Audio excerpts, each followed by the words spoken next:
If you can't be all the way real, don't fucking come on the show. Ladies, why do y'all get mad when a man two-pump chokes?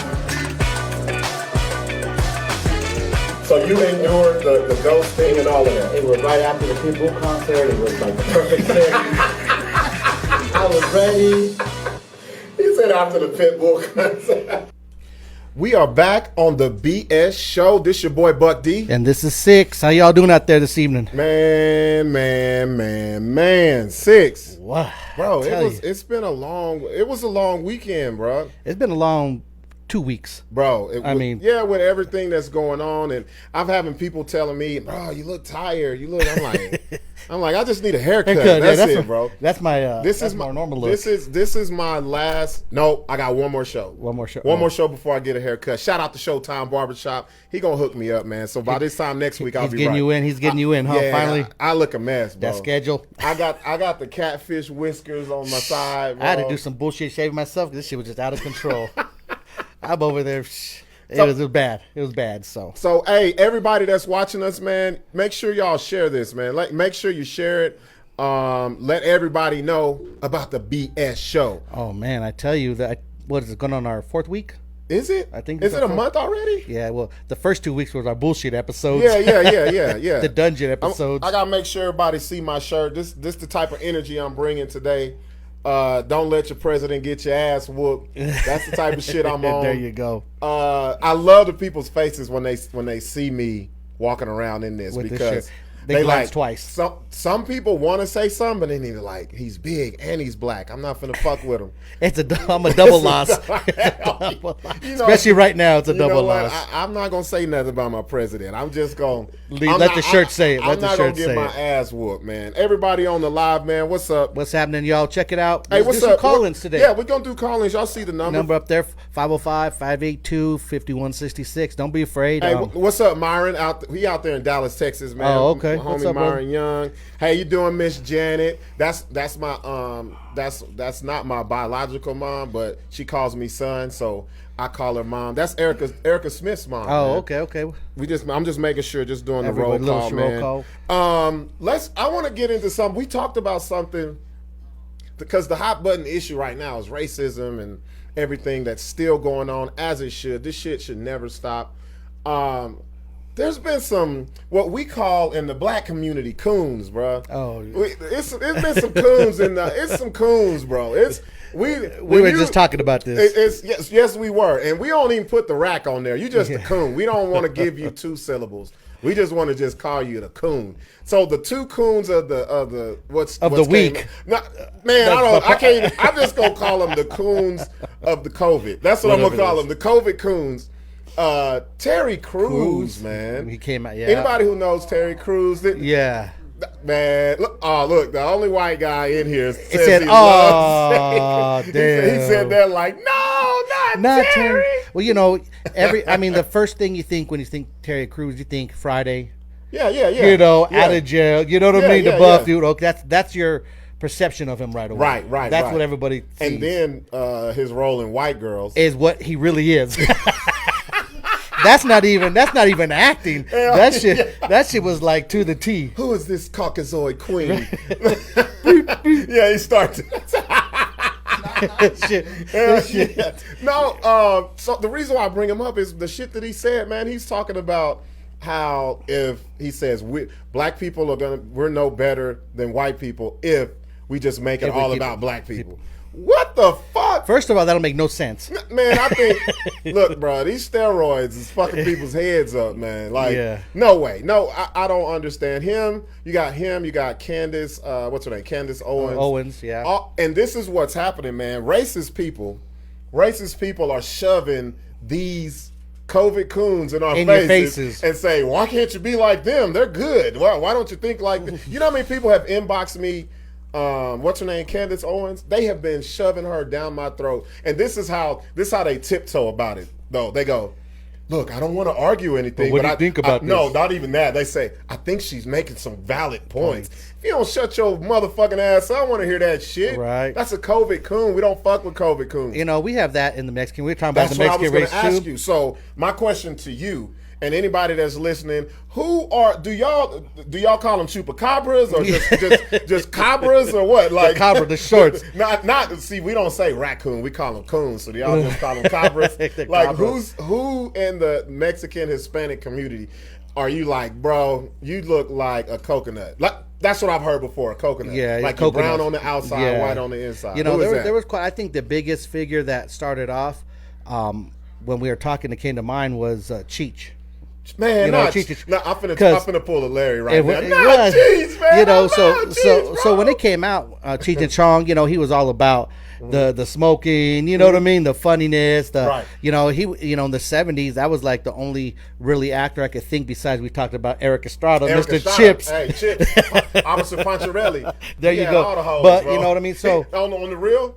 That was the first dude I was like, man, I want to be Mexican, bro. Because he's a cool motherfucker. He was. That's back when cops was cool on TV. Yeah. You don't get them cool cops. No. So, Cheech. Tell me why would you call Cheech a cabra? That's my new shit. I would say cabra. after all the Cheech and Chongs, and then he went Hollywood. You know what I mean? Chong always stayed like, I'm gonna get high and smoke and you see Chong hanging out with Snoop. Chong like that. So Cheech did a little sellout where he went back. He said, plenty of times they try to do let's get you back into, let's do another Up and Smoke 2 or whatever. So he was too good for it. But he was like, oh no, like that's not me no more, and I don't portray that. He pulled the Chris Tucker, bro. So then that was all good for his career. Then he was on that Miami or what with Ice-T, the little crime show or whatever it was. Oh, he was like the snitch, wasn't he? Yeah.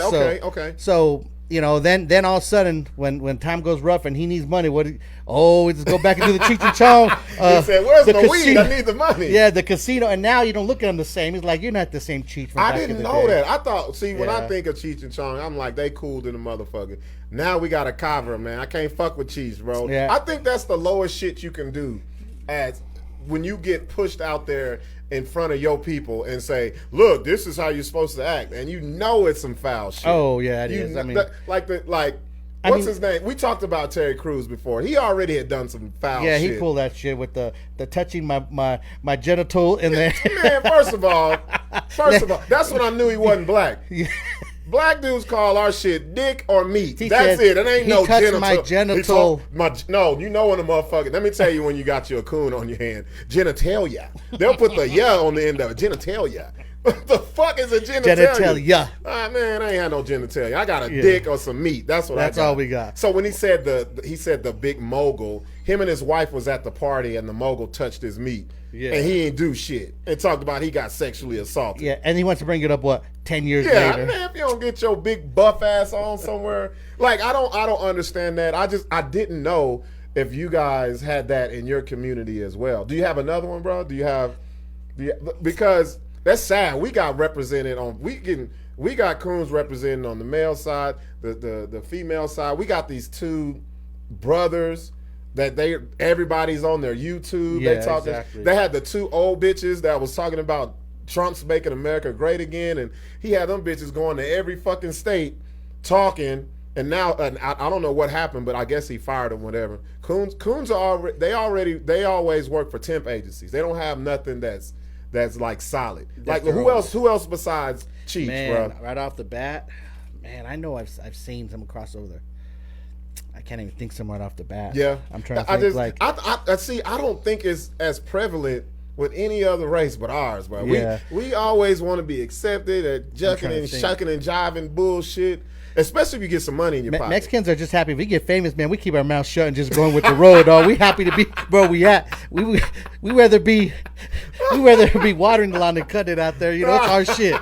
Like, we just gonna keep our mouths shut and go with the road. That's what I'm gonna start calling them now. I'm gonna call them the COVID chupas. I mean, the cabras, the COVID cabras. So, I mean, it's just... I just don't understand that, because with all this stuff about racism, bro, and the thing that I like, the good shit that's happening out of all this, the racists can't hold it down, bro. Yeah. It's like, you remember when the gremlin, when motherfucking, they poured water on his back and the bubbled motherfuckers bubbled up all off of crazy him? like I shit. feel like this is what it is. Like, the tone of today is just making racism bubble up off of the people's back, and they can't hold it. Even though they trying to hold it, they just be like, they be sitting there and be like, Can't do it. fuck niggas. Shit like that. Like, motherfucker got Tourette's. That's how you fucking... We got Tourette's all of a sudden. Motherfucker. Like, what the fuck was that? Real shit. Bitch got Tourette's. I just don't understand that.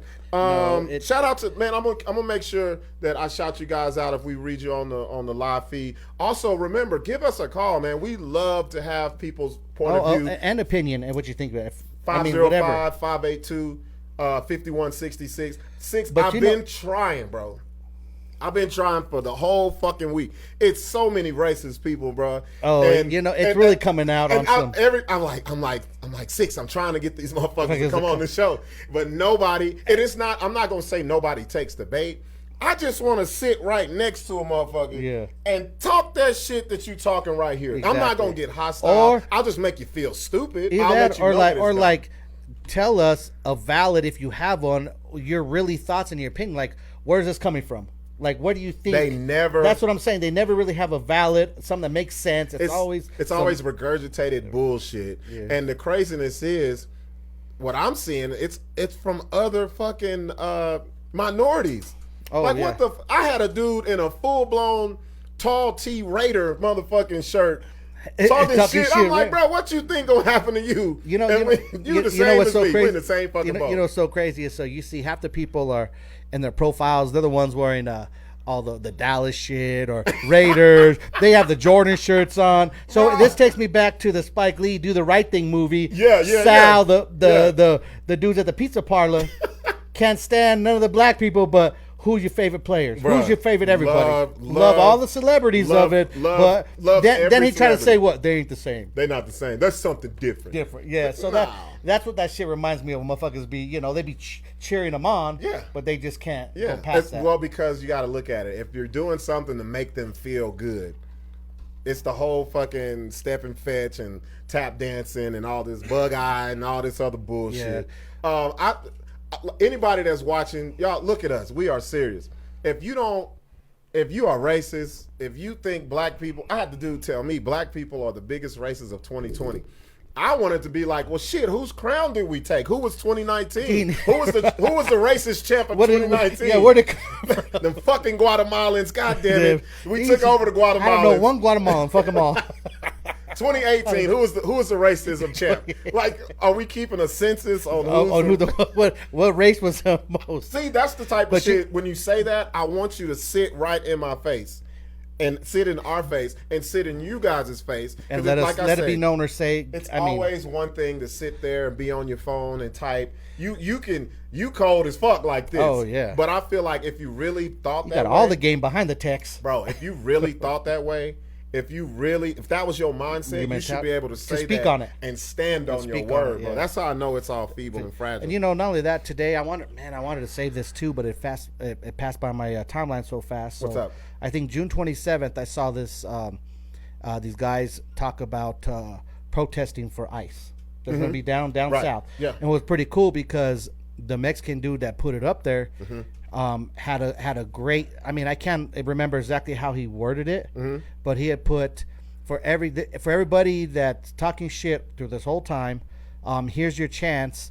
For everybody that's saying all lives matter, come and support us if that's the same. If you're Mexican and you're saying all life matters, your ass better be down here at this protest the 27th. And it's true. Like, so all these people talking shit. Oh, what about Mexicans? Okay, like he said. Well, here's your point for the Mexican Hispanics to go out, protest, to get something they believe in. The ISIS shit, everything's going on with the border. Right. Like, here's your chance. And he said it in such the best way possible to be like, so all you guys talking shit, I want to be all this life matters, like, you better show up over here. I like how Sixx said, he says it in the best way possible. All you motherfuckers talking your shit, bring your motherfucking ass. Yeah, that's how I was saying. He said it nicely. I had to add some color in it. Yeah, let me read something off the live. I cannot say this name, Kenlira. I don't want to. Oh, is your name backwards, bro? It is. I ain't even going to try to say it. Dude said, racism is the root of hatred. It will never go away. It will just hide under a rock. And know what's so fucked up about it? That's the truth. That's the truth. Now, I'd rather somebody just be racist to my face. I don't like the covert, undercover shit. Because the sneaky motherfuckers, bro. Those are the people that you finding out on social media are racist. Sharing these memes, talking all this shit, and you'll find out and you'll be like, damn, I thought this motherfucker was cool. Now I got to cut you because you're racist. Yeah, that's the shit that's happening now. No, and it's coming out. I mean, it's coming out left and right. Like, you just see. Bro, I told you, it's like you see some shit that's you like, put motherfucking leave some chicken out after midnight, and motherfuckers gonna eat it, and gremlins gonna bubble up off their ass. And what gets me is like, anybody that's a minority has somehow, some way ran into some type of racism on themselves, their family, whatever. Yeah. So for you to turn around and tell people, and be racist or have some fucked up jokes, like how do you even come across like that? Like, but it's different because I'm Mexican. Well, it's different because I'm gonna say some fucked up shit right now, but this is the BS show. I miss the good old days when we wasn't on the bottom and black folks wasn't. Remember when 9/11 happened and the Muslims took our spot, bro? God damn! So what happened to them days, at least we know 2011. The Muslims were on the. Wait, 2011? No, not 2011. 2001. No, from because 9/11 happened in what? 2001. It happened. So it was a 3-year period. They were 3-time champs. They were the 3-time racism champs. Took our, we had it for a good 400. We still hold the record though. We came back, got our title. I miss the good old days. We could just look at somebody else and be like, hey man, shit, welcome to the club, bro. Now it's like we got everybody looking at us like, shit, man, are y'all back? Like, how does it feel to be back on the bottom of this fucking racism ranking? Like, it's stupid as fuck. Again, here we go. I don't understand that, bro. We're all it's crazy that it's like that in New Mexico. Motherfucker, we all broke, man, okay? We broke. How the fuck do you, like, man, the dude that was talking shit to me lived off fucking Blue Water. Let that sink in, bro. He had an oversized fucking Raider t-shirt on and lived off Blue Water and in a rental park and tell me that black people are the most racist of 2020. I'm like, how many black people did you talk to get this motherfucking, get your information? Terry Crews? Like, for real. Terry Crews. Well, shout out, he said, we took the torch from the Chinese. They were in the bottom for 3 months. Hey, that's the truth. You know bro, what? you know what? Man, that's true. Bro, the baton was just thrown. Bro, I feel like in the Olympics. That's true. When, like, Great Britain, like, I'm talking about back in the days when, like, we had Carl Lewis and them motherfuckers. Like, Great Britain and Jamaica was cool, but until we gave that bitch to Carl Lewis and he just gushed everybody. Man, we got Carl Lewis in 2020, bro, because I wish Lloyd was here. Yeah, the Chinese, bro. Y'all had us beat, bro. Yeah, they got it. They had us beat for a good while, and then I tell you, from January to January about to like March, 3 weeks ago. That's funny. Man. You could have, you know, it's fucked up. We was cool. You couldn't even walk. You couldn't even walk around an Oriental Chinese person. People always just be like, scared. They'd walk around. People would be like, damn. They be like, yeah, you got that Rona, don't you? Right away. No, that's not even the racist part. They'll just flat out say, go back, go back. Look, blunt as fuck. Now everybody was, you know, we'll say dumb shit like these motherfuckers eat rats and all this. Like, god damn, like that's. Like, people will say that's the media. Nah, that's ignorance. If you believe something, I don't give a fuck how many times I see some stupid shit. But once I believe it, it's not their fault. It's my fault. So I like that point because, god damn, we was doing good, bro. We had passed the baton, man, to the Chinese. No, how does Trump say? China. The China. He said, don't ask me, ask China. Who the fuck? How do you say ask a whole goddamn country? You right. Just ask them. Can I get him on Messenger? Is China online right now? Bro, he said it like you can just walk up to China's house and knock on the door and be like, Trump sent us over here to ask you some shit. Why the fuck you give us Rona? That fool said, ask China. He said that like a motherfucker. Like you're asking Fred from down the street. Yeah, I was going to say, you remember back in the day when your mama used to send you to somebody's house and with a note? Oh, right. You just go to don't look at it. Don't open my note. Just give it to him, and you just wait for him to give him my shit. That's how Trump did us, right? He's like, go ask the whole fucking country. That's some bullshit, man. That is funny. Shout out to TJ, man. TJ said New Mexico has some hardcore racism. It's covert, but it runs deep.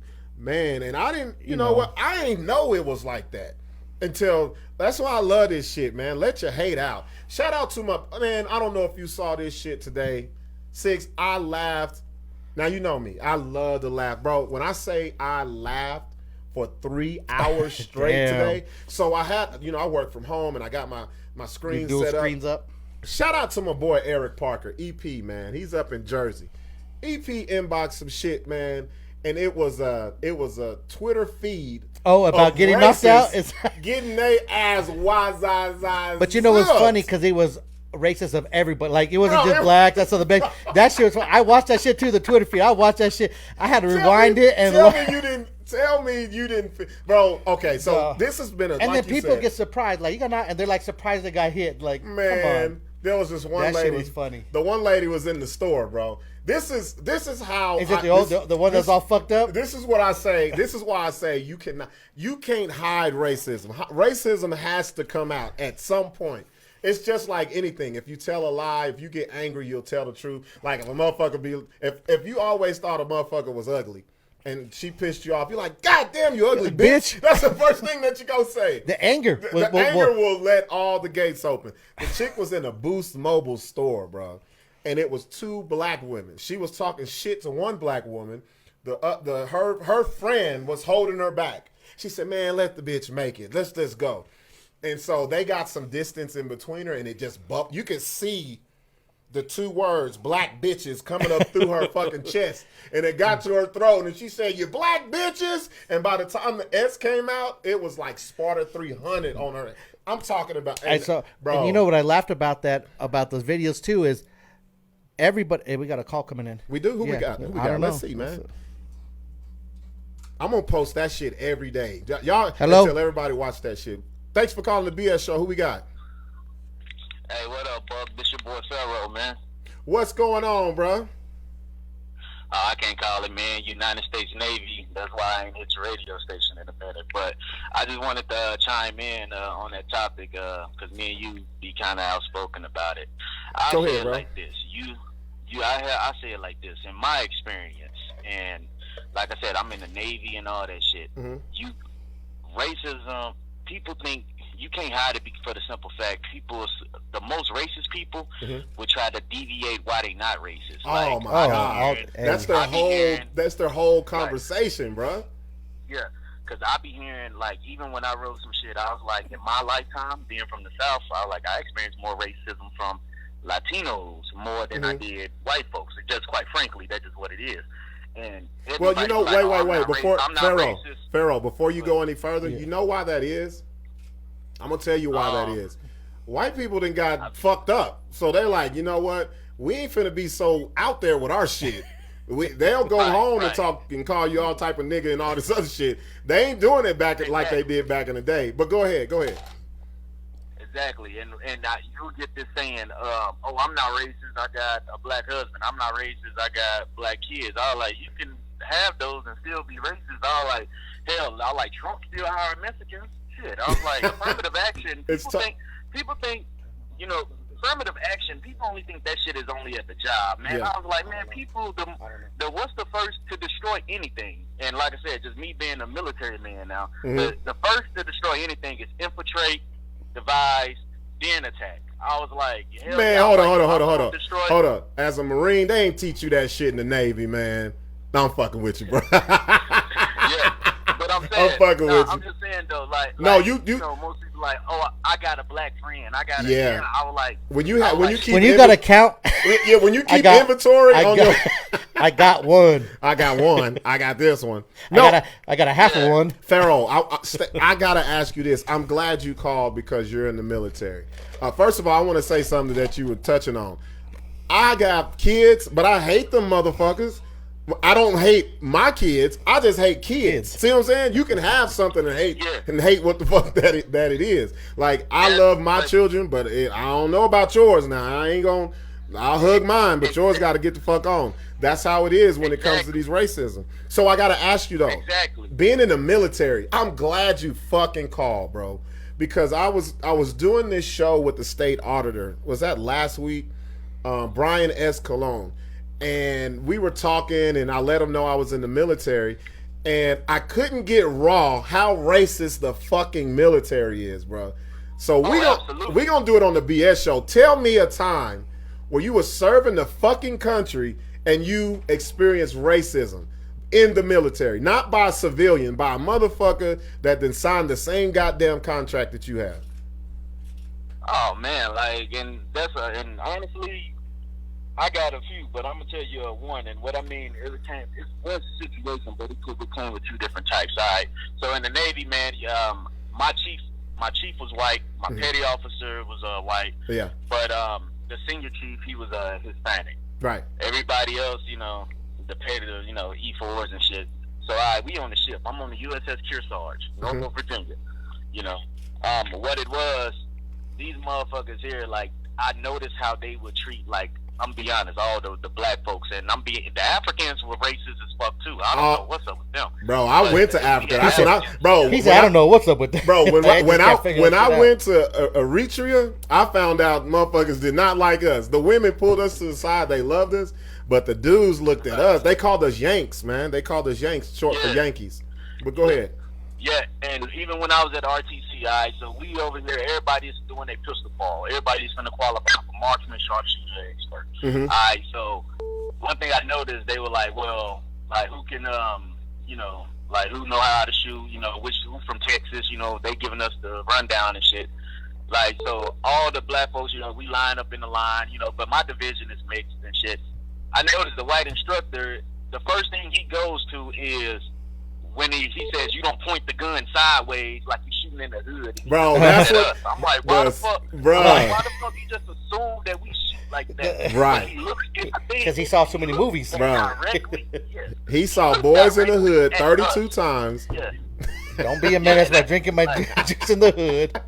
No, bro, people don't. Yeah, I'm like, why the fuck you look at us when you say that? You know what I'm saying? Like, why the fuck you look at us? You know, when you said that. And with the one with my senior chief who was Hispanic, we was in the galley and shit, and we over here, everybody's eating and shit, and we like, hey, yo, man, this food is terrible, this and that. Yeah. And you know, he was like, look, I understand the food is terrible, but don't worry. As soon as we get off the ship, you guys can go get your Kool-Aid and your fried chicken. And we were like, what the fuck?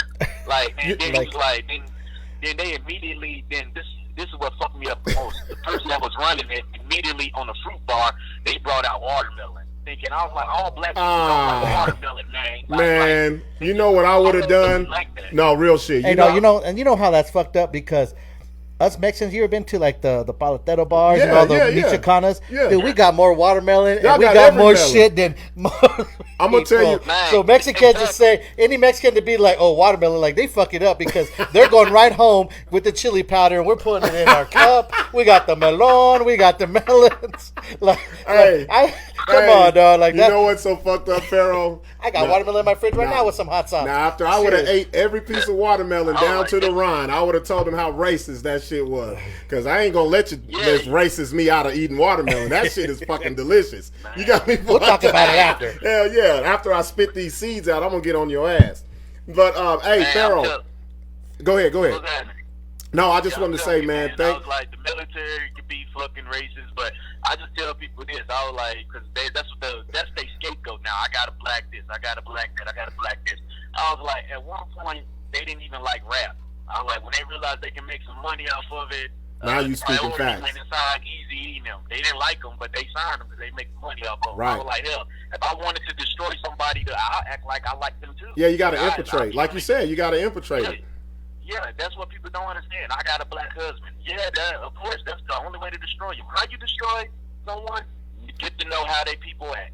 Man, I love that's exactly how it is. Man, I have been with white women whose monkey was wonderful, but I hated the bitch. Right.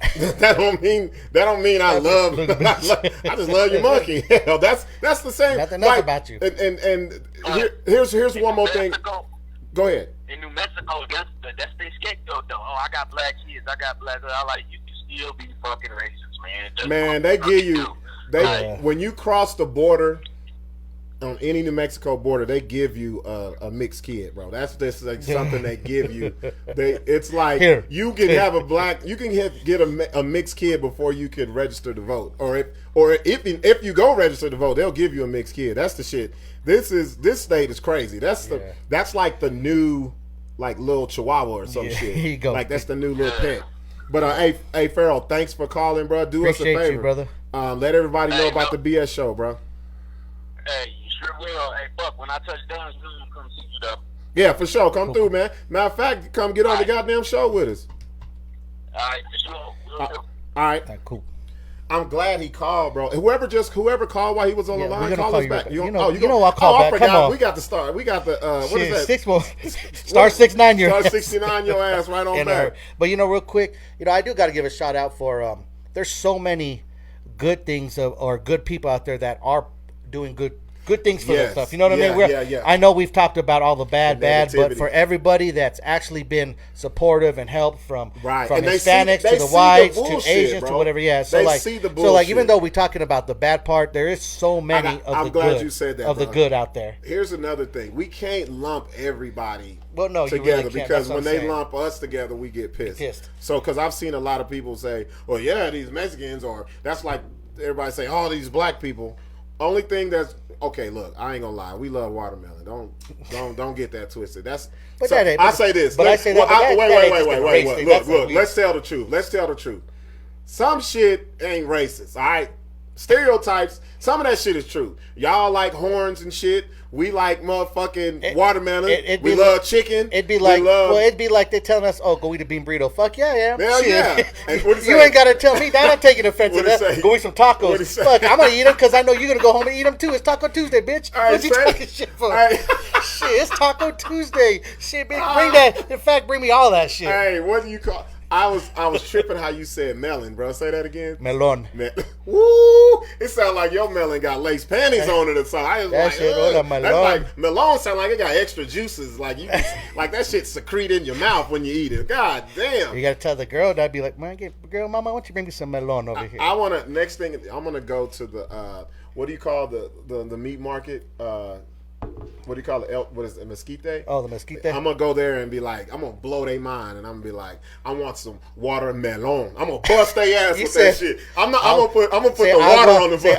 Say agua melon. Nah, I gotta keep a little black in it now. I want some walla. We don't call it walla. Let me say walla melon. I'm gonna say that, bro. That's what I'm gonna do.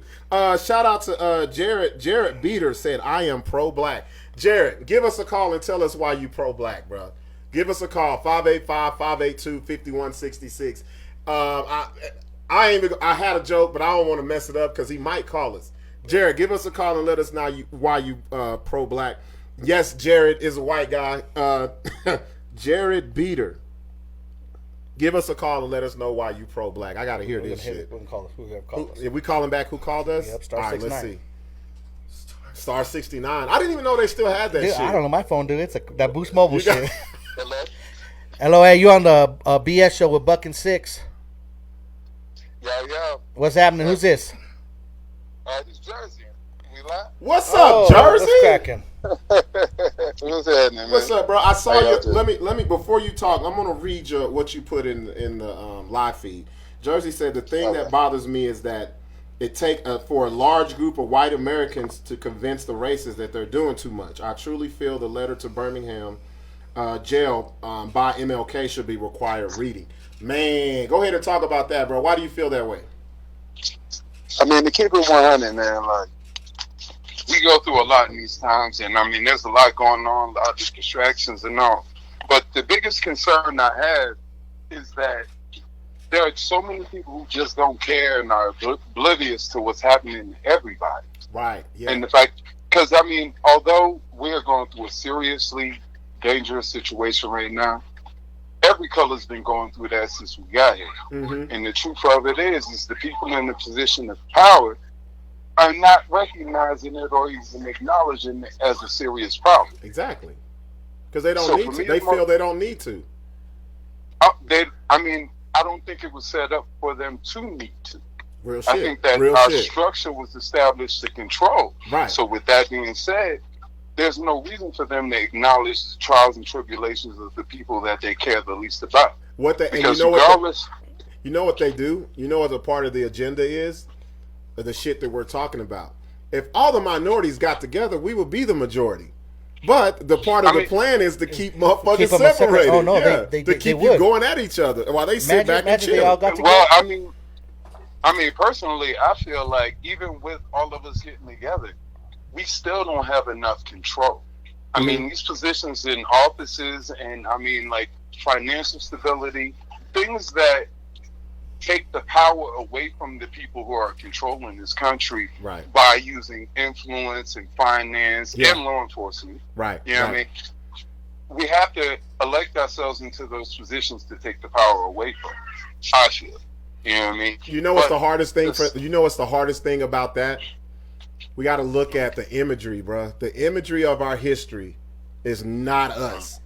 And so there's a lot of things that happen. Motherfuckers get discouraged. I've seen so many people. I saw somebody today say, well, if we're this percentage, if we're 13% of, and I'm speaking of black people, if we're 13% of everybody, what does it matter who we vote for? Why are we even, it doesn't matter. And it's like you're saying, it's been what it's been forever. And so a lot of people just be discouraged. They just take it for what it is and don't give a fuck.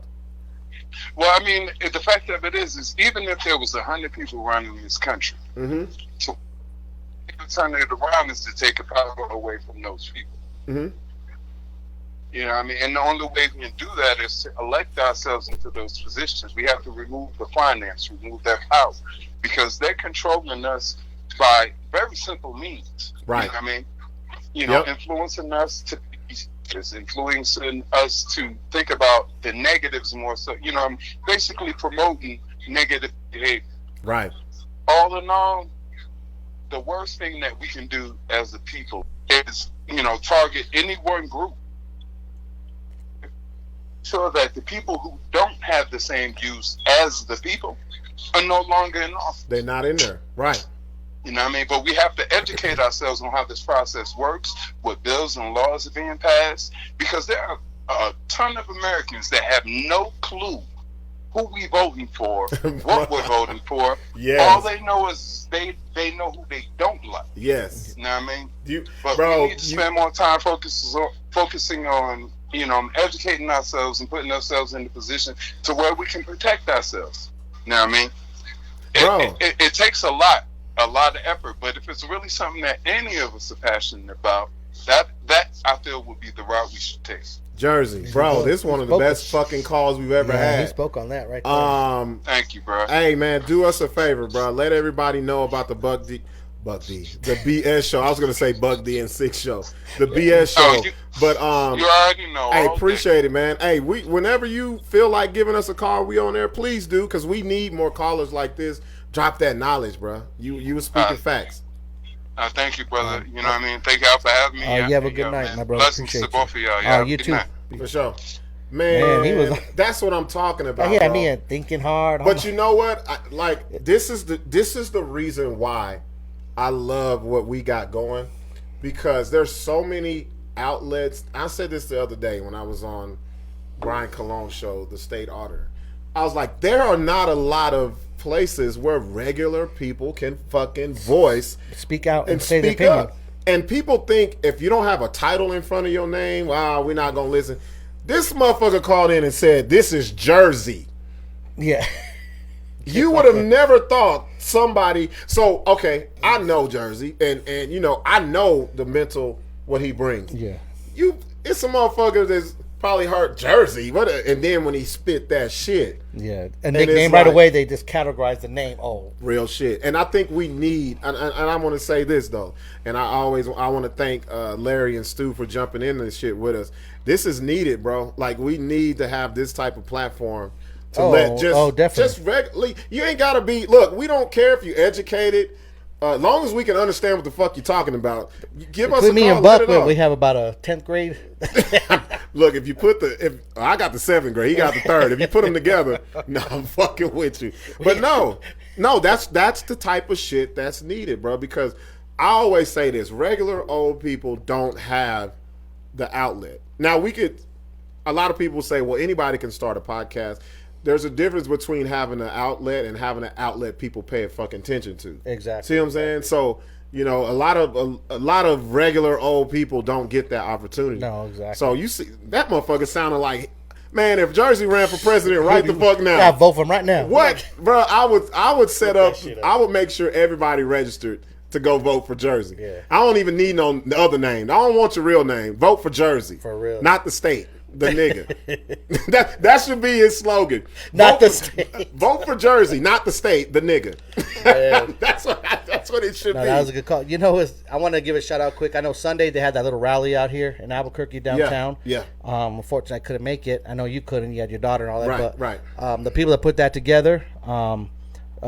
What is it? Dukes Up, Guns Down. Yeah, that was a good. Yeah, let's talk about that, bro. I saw some good things with Josh Perez. Shout out to Josh, bro. Josh put in a good thing out there. The Dukes Up, Guns Down. I mean, saw a lot of people out there. A lot of Malcolm. I mean, saw some good speakers. That's Keller, Tim Keller out there. You know, for him to show up to even speak and motherfucker didn't have no choice. Yeah, exactly.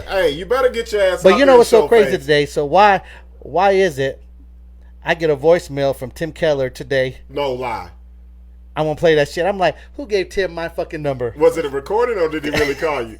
Recording? He said we are having a COVID-19 speak.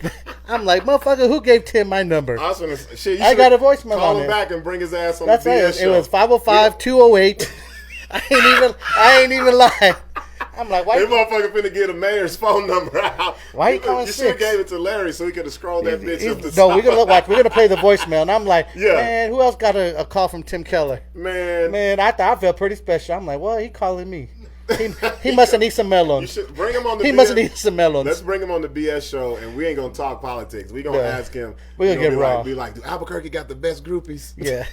You know, who has the best groupies in your Tim Keller. Hey, at least he was out there. You know, he had good speech. But I just wanted to bring that up. Sunday was a good. Yeah, I want to say I'm glad you brought that up because it's going into what we're talking about. It gave a platform for regular old people to have a voice, to have that voice for the masses to hear. But you know who I want to call in? Who that? We need Randy Ronald. Did you see his speech? No. Who's gonna say Ronnie? I'm gonna say his rap name. Ronnie Nigga Bingo. Bro, I thought he was from the hood until those gunshots went off. Yeah, I seen him run off. He's been in Albuquerque too long, bro. He was like, what the fuck? He's from I believe Barstow. Yeah. And he was giving his speech and somebody in the middle. somebody he was going up to give his speech, and he had already started it and had a good little. I mean, and he had it going. And like you said, he's a rapper, freestyle, but he's not really like a public speaker, like he said. Right, so right. For him to get up there and start his speech, it takes a lot. It really does. Yeah, it really does. Bro, somebody lit off some firecrackers in the middle of the fucking thing, and I ain't never seen him move so fast in my life. He was. He said, I thought he was gonna, you know, he was giving his speech. He was like, yeah, then you hear, you know, he said, they shooting.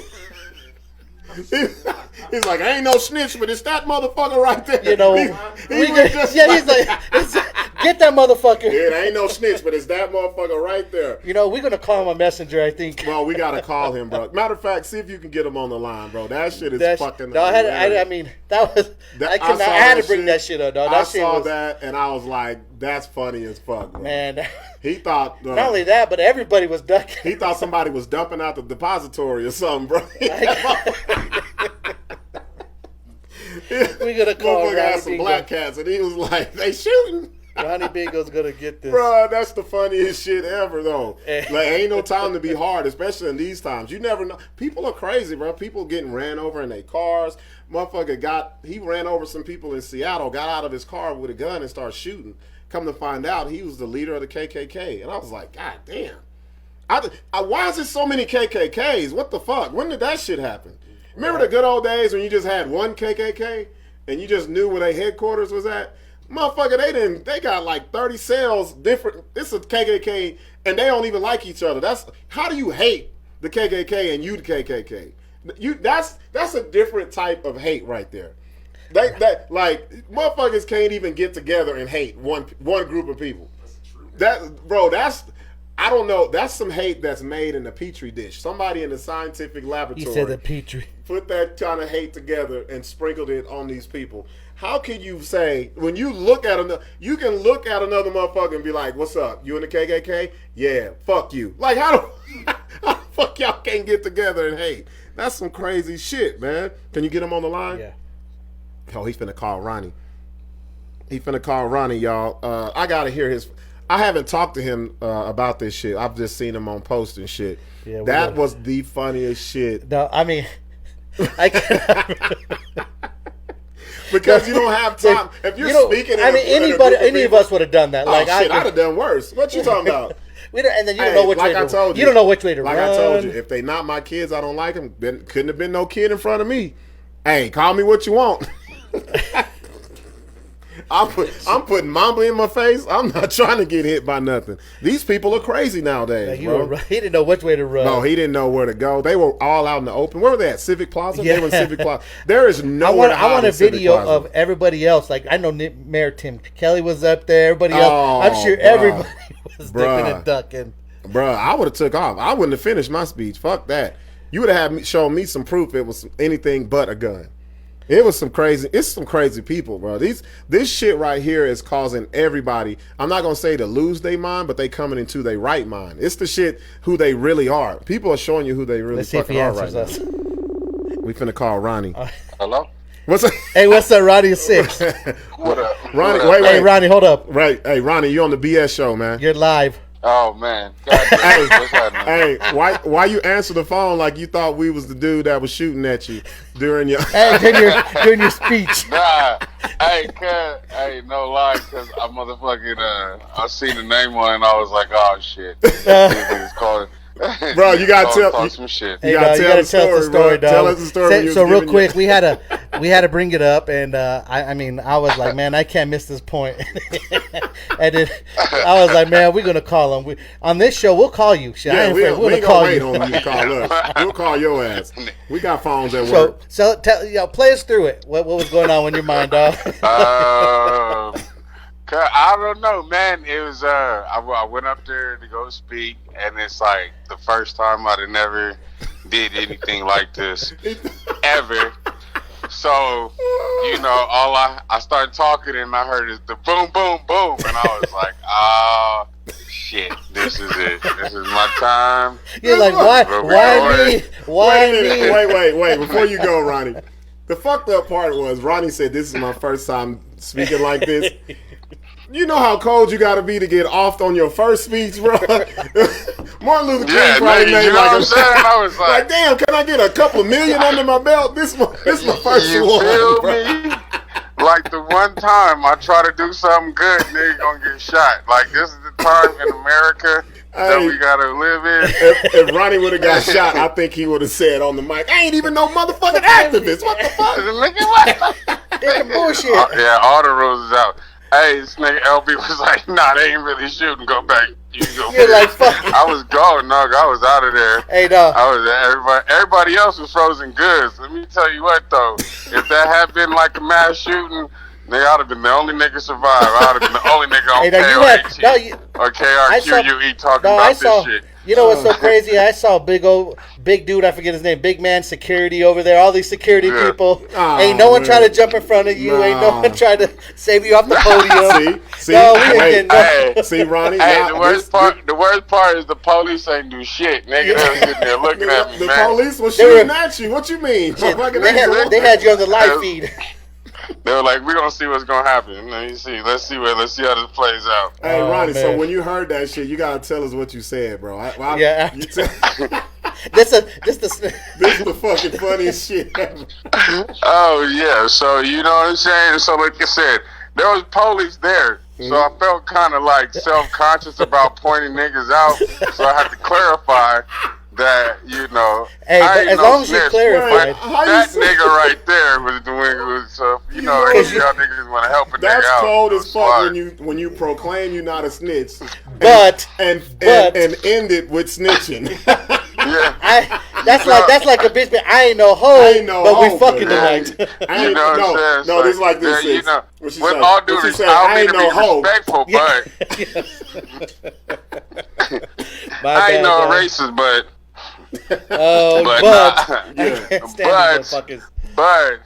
But yeah, though, man, I was just like, man, you know what I'm saying? Ain't nobody gonna do shit. I'm the only nigga that's seen this whole shit happen. You know what I'm saying? Yeah, you know what's so fucked up is everybody paid attention to you. Yeah, everybody was looking at me running from the shit instead of the shit I was running from. You know what I mean? So let me ask you this.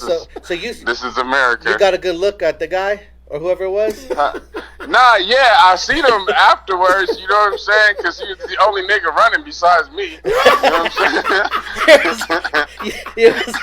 saying? I mean, come on, man. I'm pissed off, but you know what, man? I would be mad. I would have cussed the crowd out because I'm like, God damn, I ain't important enough for y'all to jump this motherfucker and beat his ass and murder him. Like, this motherfucker got on his bike. Bro, I gotta point the nigga out. Bro, that motherfucker got on a city bike and bounced, bro. And then it stopped because they ran out of credits. Hey.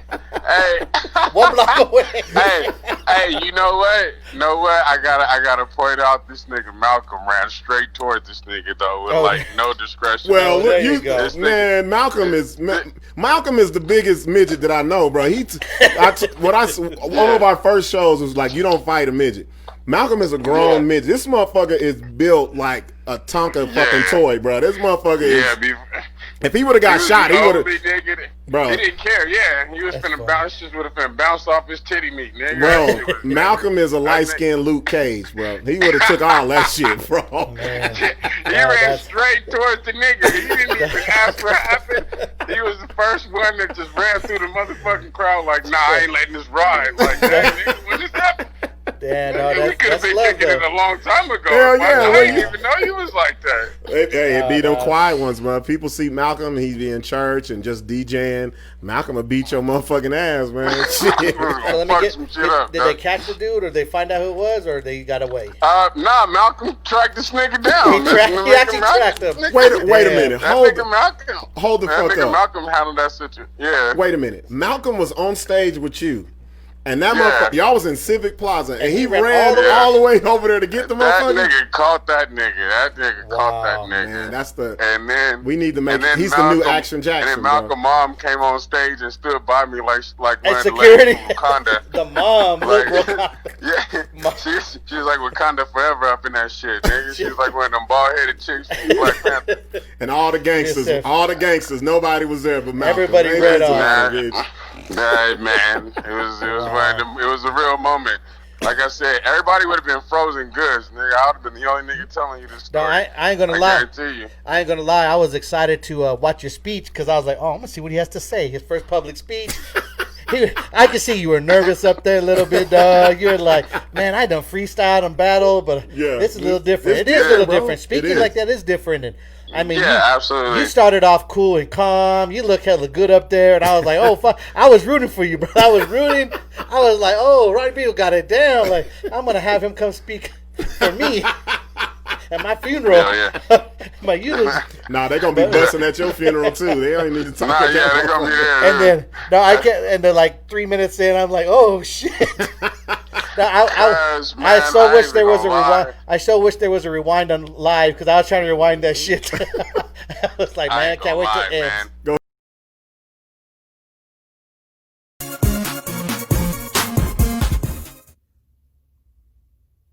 I can't breathe. They say you might have that COVID-19. Nah, it's from that 12 machine. You see, 2020, we were supposed to have vision. But I ain't seen shit right this year. It's only caused stress and fear. Everything from the coronavirus to our so-called president saying you thugs out here wilding. Shit, damn right I'm wilding. I'm wilding out from these injustices in my cities and state. Got my state of mind fucked. It's weighing heavy on my heart and burnt. See, I can't go running down a block without having looking over my back. Feeling like every time I leave the house, I gotta be strapped. But I want peace. But you saying I might have to carry the peace? That ain't right. But it might be something I'll start. But I'm trying to spark. Spark the flame. The flame that ignites us all. Because it's time for a change. I say again. It's time for a change. I say again. It's time for a change.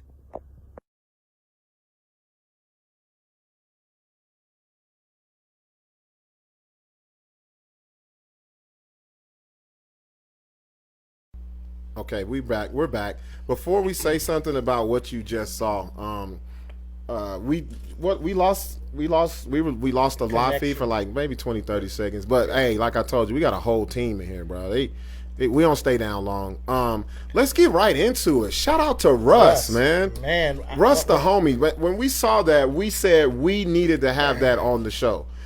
Because first of all, I didn't know Russ had a pen game like that. Yeah, like for real. Not only does he look like Drake, his pen game is Drake. Like, and I'm not making light of it, but y'all know I am. But and you know what? I thought he would be here tonight. He's been here every night, and the one night we want to post him, he want to not. And I told him, I said, bro, we're gonna have. Yeah, he didn't want to. He didn't want to. But a lot of people don't like to be in front of the camera. They cool with being behind the camera, and that's the type of dude Russ is. But that man. was deep. That was deep, and that was. Fuck, I mean, that was. I liked it because. Not only, first of all, I love spoken word. That shit, to me, that's one of the most hardest genre of art that there is. So for him to be able, because a lot of people, when they write from their heart. And they don't want to feel, especially as men, we don't want to feel like we're exposing ourselves or looking weak or whatever. So that took a lot, bro, for him to not just tell the poem or say the poem, but to perform it, because he performed the fuck out of that. Shout out to you, Russ, man. Matter of fact, we're gonna fuck around and play that a couple more times, not on the shows, because that was just something dope. Yeah. That was just something dope. Maybe for when we go out, we'll play, because I know a lot of people probably missed it. Yeah, it was in the middle, but we'll definitely play that. But let's do this. Let's make a phone call. Let's do it, bro. Let's get right back into it, bro. This is segment 2. Y'all know, we had a great first segment. The second segment, we kind of. And if you don't want to call in, we'll call you. We'll call your ass. We'll call your ass. I know Roddy was like, damn, they call me from Facebook. Shout out to Thomas McGee. Shout out to Jolene Gentry. Daphne. What's up, Daphne?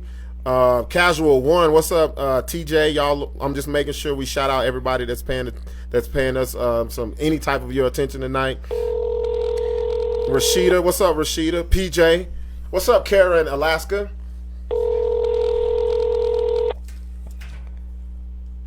Let's see if he answers. Because he told us he don't answer unmarked numbers. He's like bill collectors. He's like bill collectors, telemarketers. When the motherfucker say you have reached the voicemail box. Well, see, let me tell you the lie that people say. I don't answer numbers that I don't know because of telemarketers. Nah, that's bills, bro. That's the bill collector calling your ass. You can tell them, ain't shit to telemarket now any damn way. Everything is on the internet. So that's funny. So we'll get back to that, but real shit. But no, so I mean, I appreciate Ronnie, bro. I know we caught you by surprise, but that shit was dope. That shit, I haven't laughed that much in a long time. That was some funny shit, dog. Like, you know what I'm gonna do? I'm gonna take that clip and we're gonna have Larry make a little video out of it. You know what I want to do? You know what, bro? I got so many fucking ideas that I didn't know people that could bring like my little ideas to life. Yeah. And we got the whole shit right here. Man, you know what I always wanted to do is take like you said, like we can take that little clip, and find somebody to turn it into like a cartoon or some shit. Because the way he built that's so classic. Though. First of all, look, you know what we're gonna do next week? You know, for Thursday, we're gonna get that clip and we're gonna send it to Larry. We're gonna play that clip for everybody that hasn't seen it. Yeah. Because people are like, what's so funny about it? We gotta see that. Y'all gotta see that. Man. I really wish we had a camera. We could kind of turn it around real quick to let people see what we're working with, because they have no idea. They have nothing. They don't know what we see. Our production. I know they. I know. I heard somebody say. Who all is in there, because it seems like when you guys are talking, you're talking to an audience. There's guaranteed 2 people and Mamba in here. Mamba, which is my puppy. Ain't no bitches running around butt naked. Ain't no nothing. The shit what everybody thinks. The shit gets so live in here that I just act like these 2 dudes are the audience. You know, like, what I feel like I'm doing stand up, and they just you know listen. What it is for the how many months before we started this, me and you right at the bar right there. Real shit, just entertaining ourselves, being drunk. Y'all, I see a lot of people. They coming in. What's up, Ingrid, Raquel Padilla? What's up, Krista in San Antonio? Y'all give us a call, 505-582-5166. This is the part of the show we talk about anything. You want to continue to talk about racism, we can talk about that. You want to talk about how dudes ain't shit, bitches ain't shit, we can talk about that too. Man, there's a couple things I want to bring up. What you got? What you got, man, Sixx? Got something on your chest? You got something on your chest? Come on, bro. Nah, don't scratch your fucking head now. I posted that shit today on my Facebook feed. Go ahead, let's talk about it. Let's talk about it. Why do all these females always gotta know who's that bitch? That shit drives me. What do you mean? Crazy. What do you mean? What do you mean? Talk about it. Talk about it. It don't matter. It don't matter. Talk about it. So it don't matter. Who's that bitch? Who's that bitch? So you're saying that you have a female that's with you or a woman that's with you, and somebody, or you'll take a picture or something like that? Yeah, like it could be like a picture. Someone calls you. And it could just be just anything. Like it don't even matter. Yeah. Who's that bitch? Who's that bitch? Well, okay, look, I'm going to play the devil's advocate. Man. What is the relationship of the woman asking who is that bitch? Definitely not my bitch. So why are you concerned about the next bitch? Sixx is the most rawest motherfucker, bro. I thought Sixx has no problem just saying these bitches. You put a lot of emphasis on this. Man, can you tell I've been through some bitches? You sound like you're shell shocked. I still feel like you're talking around the matter. I need to get to the meat of it. What happened, bro? Like, did someone get on you or about? Oh no, it's always been like that. It don't even matter. Like it don't matter whatever relationship I think guys go through. Come on, it's always like, so the way I feel is so many females that you're with or end up being with or even dating or whatever, they're gonna be like, oh, this is a homie, this is a homeboy, I've known this guy from school, whatever, and we have to accept and be like, okay, cool, you just know him like that. Now we ain't got to do shit. I ain't got to accept the goddamn. No, but that's how the perception of it should be. Because you know what I'm saying. It's okay for them to have all these guy friends. I can smell the fuck section. The fuck session on there. When you enter, y'all fuck. I can smell it. I can smell it when you can't run that game on me. Exactly. It just depends on how bad I want it myself. You see what I'm saying? So them, it's all cool, but man, let you see a female. I'm talking about, you can even go out somewhere in public, and I know so many dudes will be sitting there and they see a girl, they might not be fucking with her, but they see her and they be like, oh shit, it could be a friend want to come and give you a hug. Yeah, she come and give you a friendly hug. So whatever. Does that automatically start Look, here's so what is it? What is your girl gonna say? They can't even say, "Oh, hey, babe, like who's that chick?" Or how do you know her? Well, no, who's that bitch? You know what that means? Who's that bitch? la la la la la la la. Who's that bitch? I gotta tell you though, and the way I'm built, yeah. My little flame in my heart be burning instantly, like, bitch, what are you talking about? Like, okay. Oh, so now I'm guilty because I get pissed. I'm just like, wow, why can't I not know no bitches, but you can know all these dudes? Yeah. Make no sense, dog. Okay, you know what that is? You know what that is? And this is gonna sound, I'm gonna just say no homo right now. The thing is, when that happens when you got good meat, bro. When you ain't got no good meat, they don't give a fuck who come in. They be like, hey, they friendly with her. When there's a female, when there's a woman who hits you with the who's that bitch, la la la la. And you know what I hear whenever a bitch says that to me? What's that? I hear the DMX voice in her. What's that? Who's that bitch? Who that bitch? Who that bitch over there? Why is that bitch over there? Why she coming up to hug you? Why is that bitch? Y'all hugged for a long goddamn time. Who is that? Why you say hi to that bitch? No, but you know why? It's because you got to blame yourself, bro. Whenever you putting the meat you got to blame yourself, Sixx. Whoever's saying that to you, you giving them that top shelf meat. No, there's different types of meat that you give women, bro. You give them the regular, whatever, but it's be the ones that you really want to keep. You reach up top, bro, and by the time you bring it down, it hits the pit of their stomach. Those are the women that's asking you who's that bitch. They don't give a fuck. They go, who is that bitch? Women will do this. I always say this. Yo, What up, Big Sloan? What's up, Big Sloan? Damn, did he call us? Or did we call him? Just called. What up? Shit. Man, my bad, man. My damn nephew was being bad as hell. No, we know you just had to pay your phone bill. It's all good, dog. We know you went to. I know you went to Boost Mobile. Had to be like, damn, let me get this back on track. Sixx, let them know who's on the phone, bro. Hey, yo, what's up? So, we got Big Sloan back on the phone. Mo Thugs, Bone Thugs family. What's up, my brother? Yes, sir. What's cracking, man? What's cracking? Man. You know, we were just deep in a conversation about. Hey, yo, bitch. Who's that bitch? Sixx gets mad when a woman asks him who another woman is. The phrase, it's how they ask it, dog. Like, so say you out with your girl or just someone you're dating, whatever. And a girl that you could be mutual friends. It's cool. She come up and see you, and you're like, oh damn, it's cool. You already know it's gonna start some shit, but you can try to be cool. But see that you're trying to play it off. So she come up to hug you, and she hugs you, and then she walks away, and then what's your girl gonna be like? Oh yo, who's that bitch? Right. Who's that? Like, and I'm like, man, I'm built like. Bitch, and I get you get mad. Bitch, don't worry about who that bitch is. Yeah. So y'all arguing about somebody who really don't even know. So my thing was like, man, like, why did females always got to know who that bitch is? Why can't they just be... Sloan, this is what I told him. He got to blame himself because Sixx over here giving this top shelf dick away, and it's making these women insecure, bro. That's what when you give the top shelf meat, everything is on alert, bro. I don't give a fuck. Right.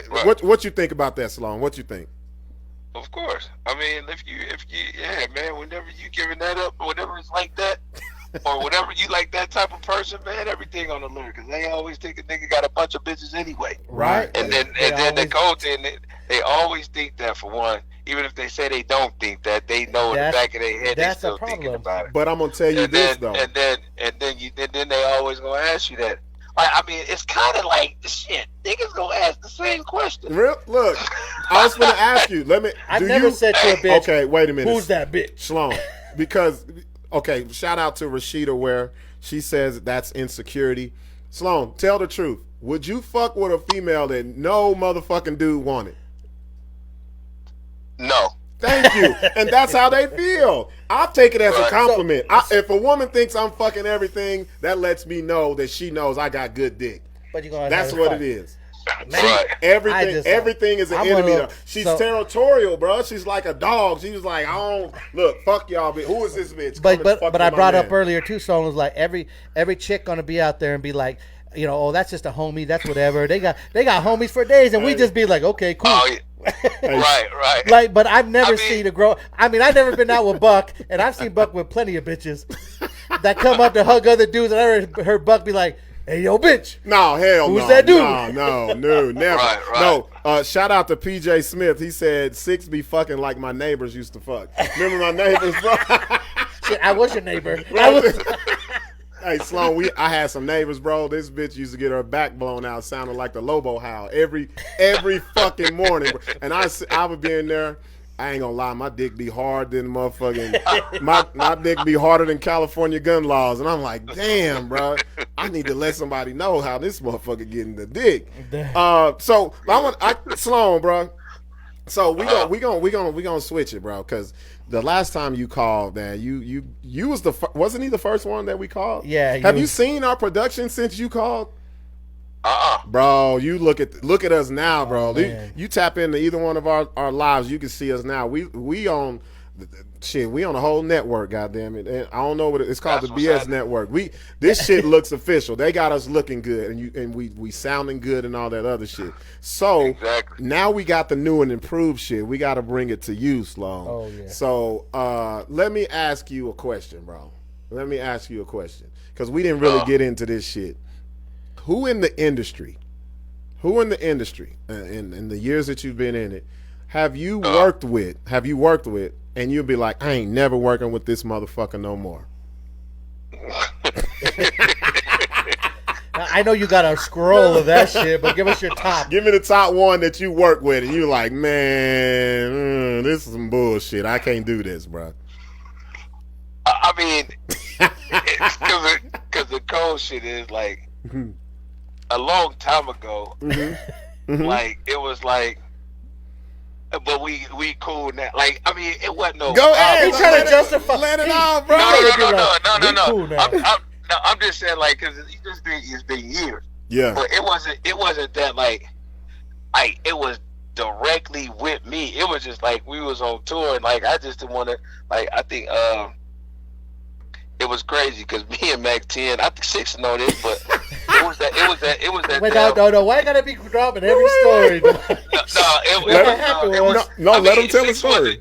Sixx wasn't there. Sixx wasn't there, but we was like in Phoenix, and me and Mac 10, Inglewood Mug, I mean, all of us, we go to we get in the car, we go on a sound check, and then I'm like. And we like, all right, we going to sound check, but Jeezy was in there doing the sound check, right? Jeezy was in there. Yeah. Jeezy was like, can't nobody come in the building, and why he doing sound check? Yeah. I was like, we can't come in the building. You was like, motherfucker. And you know what's so fucked up? That's when Jeezy just came out. Like, he wasn't even, like, half the people didn't even know who the fuck he was. So he was like in 2004 or 5. So he was Snowman. He was still the Snowman. Yeah, then. he was still the Snowman. Okay. Wow. He was like, can't nobody come in the thing. I'm like, huh? Me and Mac 10 Mugs, we looking at each other like, did this nigga say can't nobody? We bailed straight in that motherfucker though. No, it's so fucked up because at that I was going to say Mac was the dude then. How? Yeah. Wow. That's what I'm saying. Like I'm like, he was like, nobody can come in. I'm like, oh, okay. That's one incident. I was like, oh no, I'm cool on this thing. Like, I'm cool. Hey, but you know what, Sloan? We got him back when we brought him to Albuquerque. We put him he performed in the hotel lobby. Wait, bro, come on, bro. Y'all didn't put Jeezy in the hotel lobby, bro. He performed. Now, so get this story. What hotel? Buck wasn't here back then. What the fuck, bro? The hotel lobby. Hey, dog. You want to hear? Right out the elevator. Yeah, dog. People, stop lying, white bro. people were coming out the elevator behind Jeezy, bing, with their luggage carts. That was some funny shit, dog. Hell no, bro. It was funny. The shit was so funny. It was cracking though. Yeah, that was cracking. So this is what hotel? What hotel? This was like the most jankiest promoter shit you could ever do. Ah, dog, for real. Okay, let me break down the scenario for everybody who don't know what the fuck, situation. Bro? So this was the Snowman tour. What 2004? I think it was 5.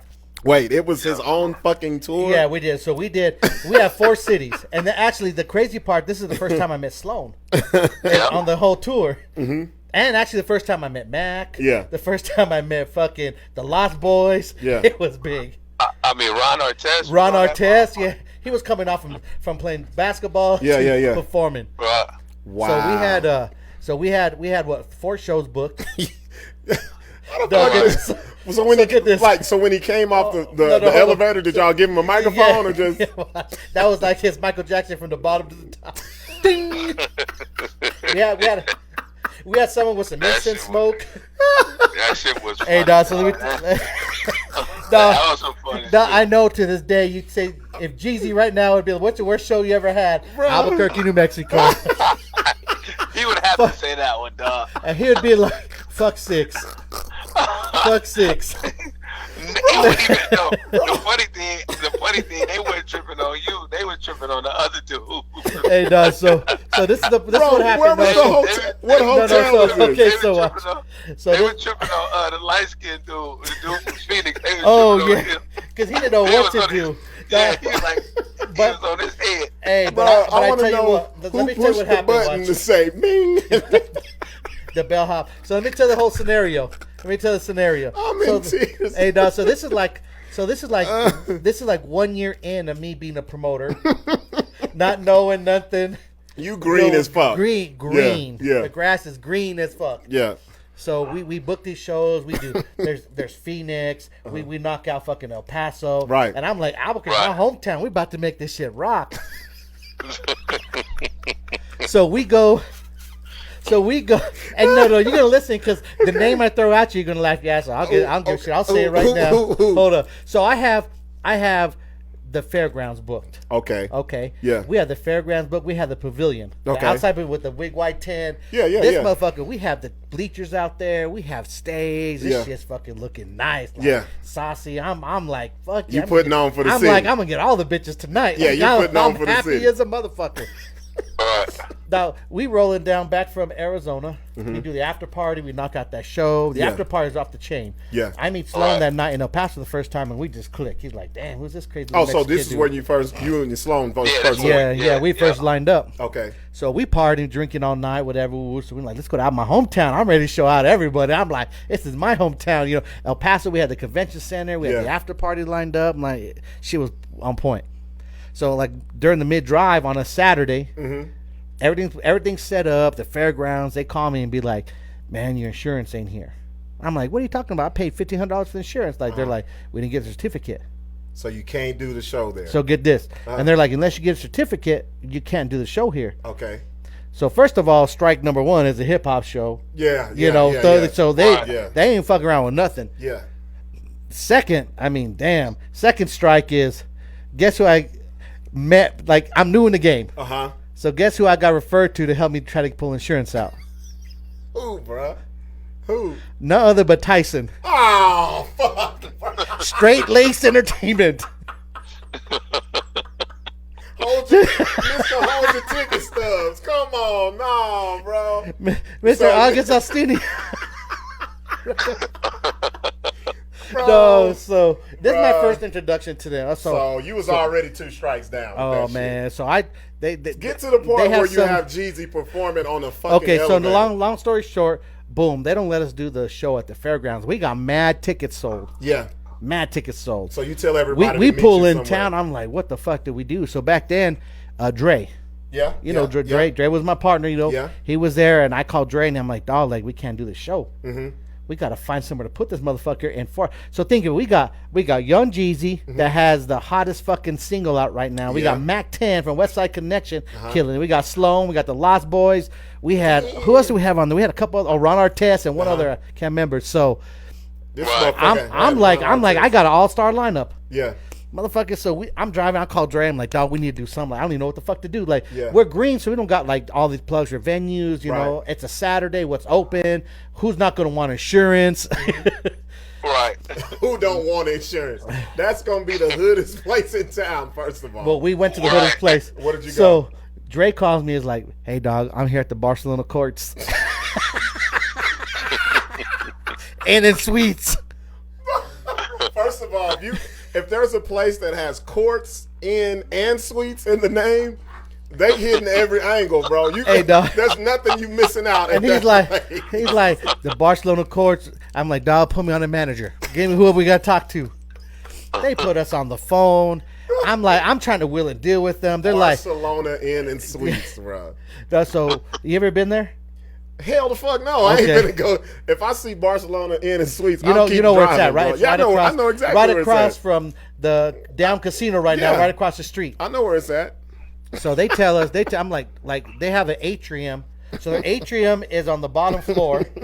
The elevators go up. You've seen it, and there's a top balcony. Wait. You all look over there. So the elevator. So y'all don't start at the top and come down. No, y'all start at the bottom and go up. Then there's a balcony that goes all around to the rooms. Yeah. That you could overlook and see the bottom atrium where they have their breakfast and a little bar. Yeah. So we're like, what do we do? It's all ages. Fuck it. They're like, we have a bar here. I'm like, we don't got no. It's all ages. I can't tell. They're like, fuck it. Let's just mix everybody up. They tell me, I'm like, so what do we got to do for the rent? They're like, if you rent 10 rooms, we'll give you for free. I'm like, what? 10 rooms. So we rent 10 rooms, and we have these rooms part out. We bring in sound. We bring in y'all are in the hotel lobby. The lobby, the atrium.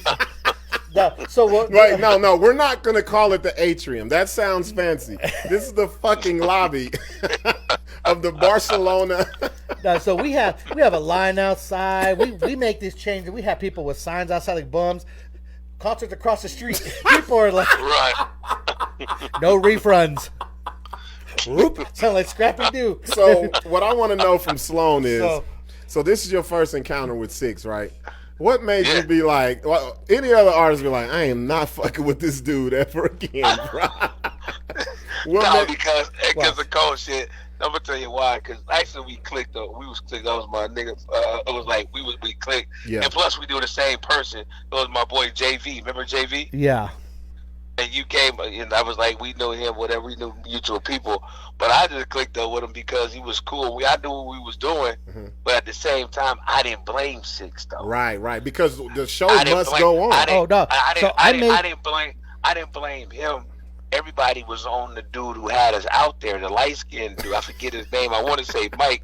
He the one that had the, We said blame the light skinned dude. Blame the light skinned dude. Hey, but that's the hoodest shit ever. Blame the light skinned dude. I think his name was Mike or something, dog. and he the one that had us out there. That story is funny. So you know what's so crazy? So my thing is, we don't know Sixx is just that dude. I mean, he told me, but I didn't blame him. I'm like, well, it's all good. But you know what it is? I made that shit happen. Yeah, I pulled at the end of the day. Man, it happened. He didn't have no insurance to go here, to go. He had no insurance to go there, to go here, and just throw it and still go down the way it went down. But tell me that shit wasn't live. Was it crazy? It was crazy to the motherfucker, but it was alive as a motherfucker. Was it like old white people walking out into the show? No, I ain't lying. So as Mac, so you got Mac 10 up there, be doom. Yeah. As the world, do the West Side shit and backyard boogie, and the elevator comes up every time. Bing, the doors open. Hell yeah. And motherfuckers are pulled there, and from where where they're performing on the stage to an elevator is maybe 8 feet. So people have their luggage and they're looking up, and we had people taking them to we had bellhops. Oh, you in room 13? Come on, don't mind this. Why have you never told me this story, bro? This is funny. No, we had. That shit was funny. Hey, it went live. We made this shit happen. It was fun though. It was fun. It's funny now. Yeah. It was fun. But you know how stressed out I was. But at the same time, like I was like, fuck, I could have canceled it and you know what I mean. It would have been all bad. You know what? It would have been all bad. Your name would have been bad. But it was like, what do you do in 4 hours? Yeah. Shit, we make shit happen. And that's why since day one, I make shit happen. I'm mad he was calling it an atrium this whole time. I'm trying to make that shit. That's a goddamn... you know what an atrium is? Yeah. An atrium is a lobby with curtains. Goddamn it. That's what the fuck No, we had... Right. No, if you ever been to the Barcelona, ain't nothing nice about that motherfucker. Sloan, I got to ask you another question, though, because we were talking on the first segment about racism. What's the most racist city that you performed in, bro? And tell us why. Racist? Yeah. Oh man. He's like, which one? Give me the most racist one, and then tell me why you feel that it was the racist city that. I want to say somewhere Oklahoma. It's where somebody. Who the fuck? Because Flesh nigga Stack ended up knocking out the security. I already know Flesh got no patience. We ended up knocking out the security. I mean, so the security was being racist against you? Yeah, they was tripping. They was just tripping. They was like, y'all can't do this. Y'all can't do that. Y'all can't do. And Stack had just got out of jail. Just got out. He was on fire. We was on his tour. Were you on the free Flesh tour? It was the welcome home Flesh tour. This was like 08. So them dudes in there pressing, and the dude was like, like, you can't do this, you can't do that. Just being on some like real race, because it was some country shit. It was like, you can't. They told us we couldn't leave and come back in. We the group though. Wait, so people, it was your show, and they were telling y'all you can't leave and come back in. Wow. Man, we got to the point after, and we went through all the bullshit. Then after the show, and we good and buzzed by then. It's on at that point. And when he said something, somebody told us that, he was like, man, they say, dude, he's an MMA fighter. That really amps Stack up more. Oh yeah, he's like, I'm gonna get him one. He was like, oh yeah, I'm gonna get him one. Man, he got to talking. He was talking to DJ Ice. I know you remember DJ Ice. Yeah. He got to talking at the DJ Ice turned to Stack, said some Stack drop, boom, it was over. I'm like, oh.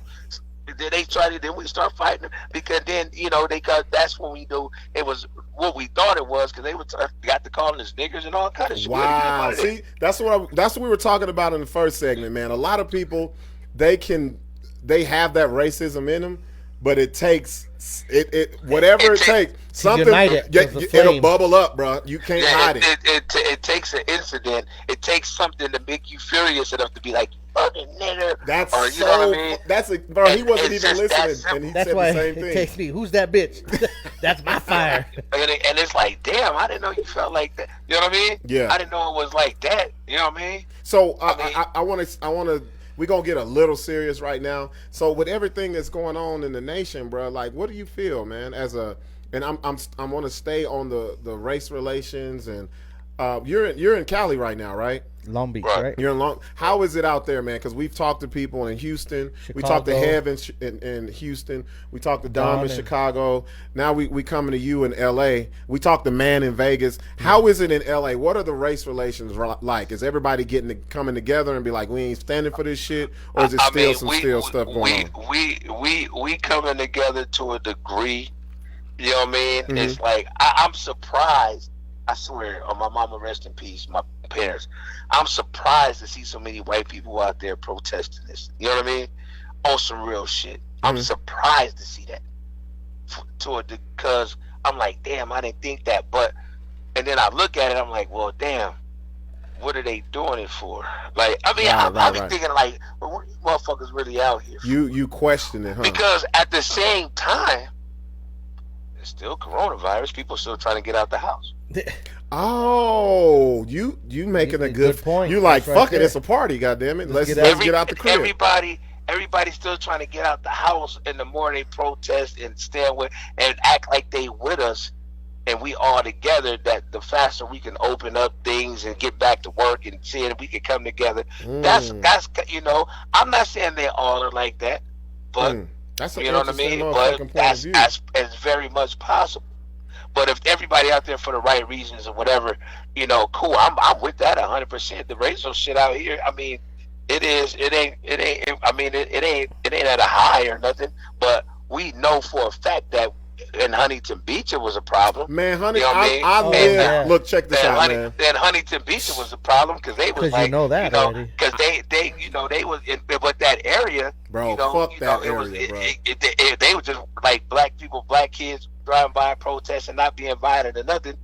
Dudes be like, oh, you fucking niggers, get out of here. Bro. You niggers, get out of here. And I think about every time now I've ever been somewhere out here, and I let shit slide, and I think they let me slide because who I was about getting into certain places and doing certain things. You know what I mean? Yeah. Like, oh, well, they say that's Sloan from Mo Thugs, Bone Thug. He cool, he good because you're an entertainer, bro.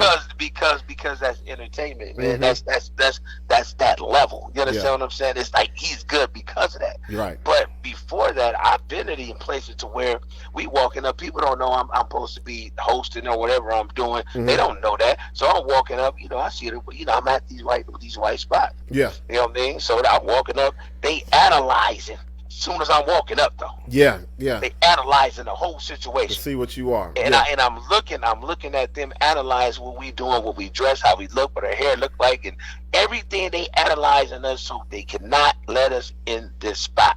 Wow. You understand what I'm saying? Yeah. I'm looking at it. I can see it. And dog, and it's like, it ain't just in here. It ain't just here. You know, we got a lot of issues with our Mexican community. You know what I mean? It's some gang shit. Yeah. But that's been long standing. You know what I mean? And that's been long standing. It's like we always and that's what we get all the way around. So I'm walking up, they analyze like, boom, like damn, okay, what can I do to not let them motherfuckers in this motherfucker? You know what I mean? Yeah. Damn. Walk up to the door, you know, as soon as I walk up to the door, me and my two homies, you know, we don't look like bum. We fresh. We got chains and everything cracking. You know, we got the white dudes walking in raggedy flip-flops and all kind of bullshit on. We walk up. You know what I mean? I'm just saying, walk up to the motherfucker. Were you trying to get into the Library Bar and Grill? we walking up. We had the same experience. No, it was fucking with you. No, it was Manhattan Beach. We was going to Sharky's. I was a host there. They didn't. I guess security didn't know. Ah, bro, so you ain't fucking with none of that shit through there. So we walking up there like dude was like immediately was like, your pants too baggy. So I'm like, whose pants too baggy? I'm like, bro, my pants too baggy. I'm like, I mean, what do y'all want me to wear? I'm not gonna wear those spandex. So then I'm like, I'm not gonna do that. Sloan got the extra slims. Yeah, I'm not finna. He got the out here jeans. Looking like how Wayne them be wearing their shit. I ain't finna look like, so I'm not finna do that. Yeah. I mean, that's not my generation, bro. I wear my shit as fitted, but it ain't gonna be that fitted. Yeah. It ain't gonna be like a bra. You know what I mean? But anyway, so he's like, oh, well, you know, such and such. He said, well, even, you know, then your tennis shoes, you can't wear tennis. I said, no, you telling me I can't wear tennis shoes and this man is walking there with some flip-flops? Bro. Hey, dog, you understand what I'm saying? We get that all the time. You know what I mean? So I'm tripping on that. Whoa. So then they said, well, and then your boy got a T-shirt on, bro. And I'm like, always. And then I'm like, that's a polo T-shirt, bro. You see the polo sign right there? Like, that motherfucker expensive as fuck. Yeah, and I'm like, I'm like, that's a polo T-shirt. It got a look, you know, and do like, well, it can't be a plain white T-shirt. I said, dog, it got a polo symbol right there. Wow. It's not plain. You know what I mean? It's not a pro club. So right. So with that being said, this is how you bust a motherfucking bubble. This is crazy. Without even the manager don't even know we out there having this problem. A dude walks up coming because I'ma be there. A dude walks up randomly. I didn't, you know. Matter of fact, he didn't know I was gonna be there. He was just walking by. Dude walks up, was walking by, was like, "Oh shit, is that Sloan Bone right there?" Mm-hmm. Turns around, him and his girl and his homie turns around, was like, "Dog, Sloan, what's up, bro?" Because I'm like, "Oh, what's up, man? Like, what's cracking? Can I get a picture, man? I love y'all, man. Fucking legends, bro." These motherfucking security looking like, who the fuck is this? They feel like they done fucked up now. Now they acting like they done fucked up. So as I'm taking the picture, the people who hired me to come walks by and was like, "What's the?" And then I'm like, "Okay." And it's like, "Sloan, you having a problem?" Like, yes. They say, "What's the problem?" These motherfuckers. And I was like, "Your boys here wouldn't let me in the club." They were like, "They wouldn't let you in a spot for what? What happened?" They're like, "Oh no, you know, because they thought you was they viewed you as a nigga. I was a regular, just some old nigga trying to get in, just some old nigga trying to come in the club, trying to, you know, do what they don't want us in there." Right. And I'm like, dog, I'm like, for real? Like, you know what I mean? Yep. I get it. So this at the point to where if y'all wasn't paying me, I wouldn't have went in. But now I think about it. Like, if I really would have stood my ground and be like, if this how y'all treating, this how y'all security is, and that means I'm pretty sure everybody think like that to a degree. So my thing is coming down from ownership to everybody. You know what I mean? So if I would have been on my shit, I would have been like, dog, y'all keep your money, bro. I'm not going in there. I don't even want the shit. Hey, dog, you know what's so crazy, Sloan, is we experienced that plenty of times on the road with me and you, with Lazy, with Spice Forte. So like all these clubs will book us for after parties. Mm-hmm. The owners or the club promoters. Right. So they pay us. We show up. We at the door. They ain't going to let it. I mean, they're not trying to let these artists in there. "Oh, you have a hat on. Oh, you have a bandana on." I'm like, motherfucker, we here because you paid us. Like, I already got paid. I'll walk away right now and tell the owner. You know what I'm saying? Like I'm cool. Or they look at me be like, "Oh, you can't come in with shorts." Yeah. You can't come in with your Air Max on. You be like, do y'all know who the fuck y'all booked? Goddamn. Yeah, I'm like, you done booked the hoodest ass fucking artist in the world, and you got a dress code this night. Like, what the fuck is going on here? And you know me, and it's Sloan. You know me, my temper's about that big when I'm out there. I was like, well, fuck this shit. We'll tear this bitch down. I'm ready to cause a ruckus. Because I'm like, fuck all this shit. We here to do a job. Right. I got my artists out here. We're cold. There's a lot of people. They're in jeopardy. Right. They're in jeopardy. Right. We got to get these motherfuckers in. There's people all over them like trying to take pictures. Then all of a sudden the security, and it's always with security. And they can never call the owner. They can never talk to nobody. Right. They can never call nobody to the front who needs to be in the front. Because, you know what I mean? Because I talk, and I know I keep going back to this. When I was on the state auditor show, Brian Cologne, and he was saying, he brought that to me. He's like, how do you feel being in entertainment and knowing motherfuckers will only treat you a certain way because you entertain them? You know how hard that is to swallow that shit? Yeah. Just like you were just saying, Sloan. Like, you were like, fuck that. I don't need your money because I know how I was being treated. And I'm going to tell anybody this. Of all the places that I lived in America, Huntington Beach, California. I lived in Huntington. I lived off of the 405 and Beach Boulevard. Oh, yeah. Fuck Huntington Beach. They don't play, and they don't. Yeah. It ain't no hidden shit neither. You could go into motherfucking Ralph's. No. You could go into Albertsons. They gonna tell you straight the fuck up what it is. Like. Yeah, real shit. Yeah. And that's real. People talk about the South. Nah, bro. Take your ass to Orange County. Take your ass to Huntington Beach. You take your ass to Huntington Beach, bro. Yep. Mm-hmm. You go to Huntington Beach. You go to take your ass to Newport Beach, bro. All that shit. All that is so crazy. It's like y'all motherfuckers still ain't adjusting to the times. You know what I mean? But y'all still ain't adjusting till like y'all still don't like black people for what though? I'm trying to figure it out. Like, I'm trying to wonder like, what's your issue? Well, it's you know what it is. What did black people do to you? It's a threat, bro. It's you got to understand. For us to only be 13% of the nation. We every fucking where, bro. We everywhere. Yeah. We're in pockets that we've never supposed to been in. It's races that'll like. I had a motherfucker tell me that in 2020 the most racist people are black people, and you know what he had on in his fucking profile? An Emmitt Smith jersey. You know how fucked up that is? Like, you hate black people, but not Emmitt Smith. Like, he ain't black. Hey, but you know what I brought up? Hey, Sloan. I get the same thing, bro. Like, I get the same thing because I don't get it. It's like, oh, you racist, but you listen to Ice Cube and Pop. Oh, but you racist, but you playing Bone. Hey, yo, you know what, Sloan? That goes back to, like I told Buck earlier, we were talking about this. That goes back to Do the Right Thing with Spike Lee. The whole Italian dudes down there, racist as fuck, but yet their favorite figures in sports was the black basketball. I can't remember who he was saying. Like, who's your favorite, basketball player, football player? And then his response was, well, they ain't black. You know what I mean? Like what the fuck? Like what the fuck? Like entertainment and people like that's cool, but it don't matter. Like cool. It's so like crazy. Basketball is cool, but everybody else ain't cool because they ain't on that status. And I don't tell me nothing. We all on the same status. We all black at the end of the day. You know what I mean? So at the same time, why are you gonna treat that person better? But that's how society had raised them, had mentally taught them. Right. Like, if they got money, they cool. No matter what color you are. Yeah. But if you ain't got no money and you any color, you're poor. But poor white people still got the white privilege. You know what I mean? Oh, we know that. Yeah. You know what I mean? Yeah. And we know that. You could be dirt poor and walking somewhere white and be dirty as hell. They're gonna be like, oh shit, okay, he cool, come in. But let a dirty black motherfucker go in there, or dirty Mexican. It can be a clean black motherfucker. And I'm just I can't even get to the stores. Right. You can't even get like clean black people can't even get in the suit. They still looking at you funny when you're in the why I go to Dillard's today? Because I'm at the mall and I got my mask on, of course, and I go look at the sunglasses, and there's a grip load of people looking at sunglasses. But I walk in, how I'm dressed, whatever.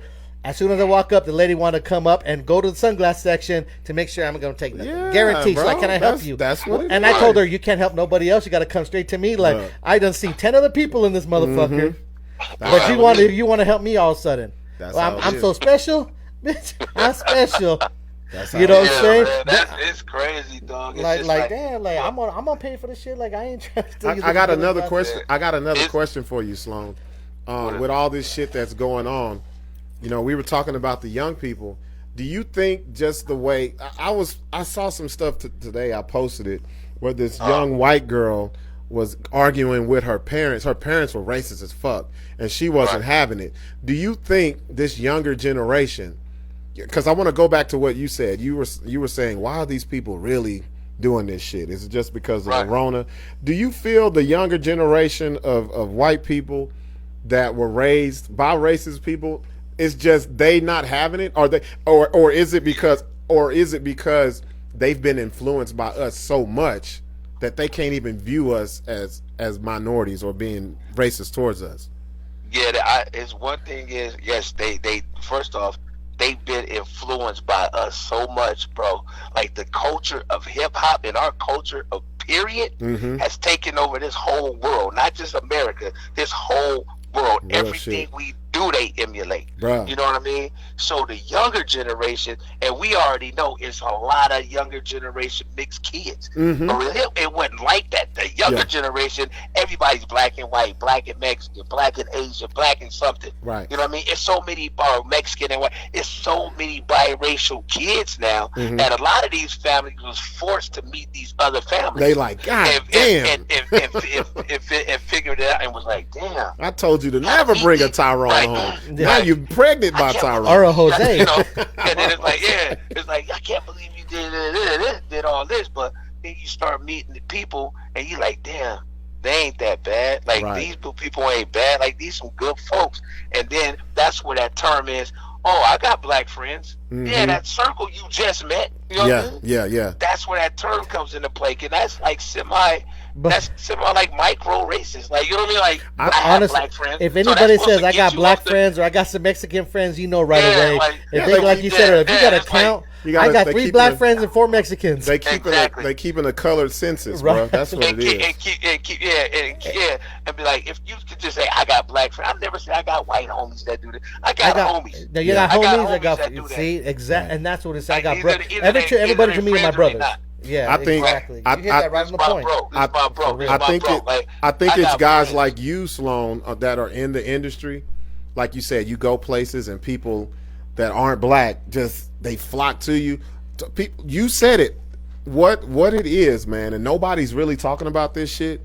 Hip hop is the reason that this shit is not going how it used to be. Remember, motherfuckers would have a protest, or you may even have a riot, but a couple weeks later the shit was just back to the same. Nowadays, these motherfuckers ain't having it. They like, man, fuck that. We marching 12, 13 days straight. They talking about defunding police departments, and I attribute people say where of our leaders and shit. They not looking at the real thing. No. Hip hop generation is because these motherfuckers grew up watching and emulating us. So now they're like, you know what? What the fuck are we doing? Because motherfuckers is cool. Right, because we are lightweight, they heroes. Man, ain't no lightweight to it, bro. Okay, we are their heroes.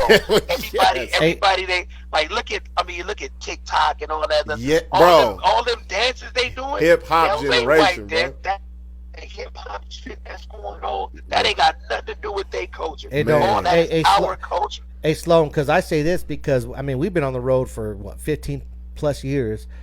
Right. From Bone Thugs with Sloan and Lazy and everybody crazy, and then Spice, Forte. I mean, everybody from we go to these cities. Majority of the crowd, I would say, is 65% white people. Hell yeah. 30% Hispanics. Yeah. The black crowd is the least amount to come support.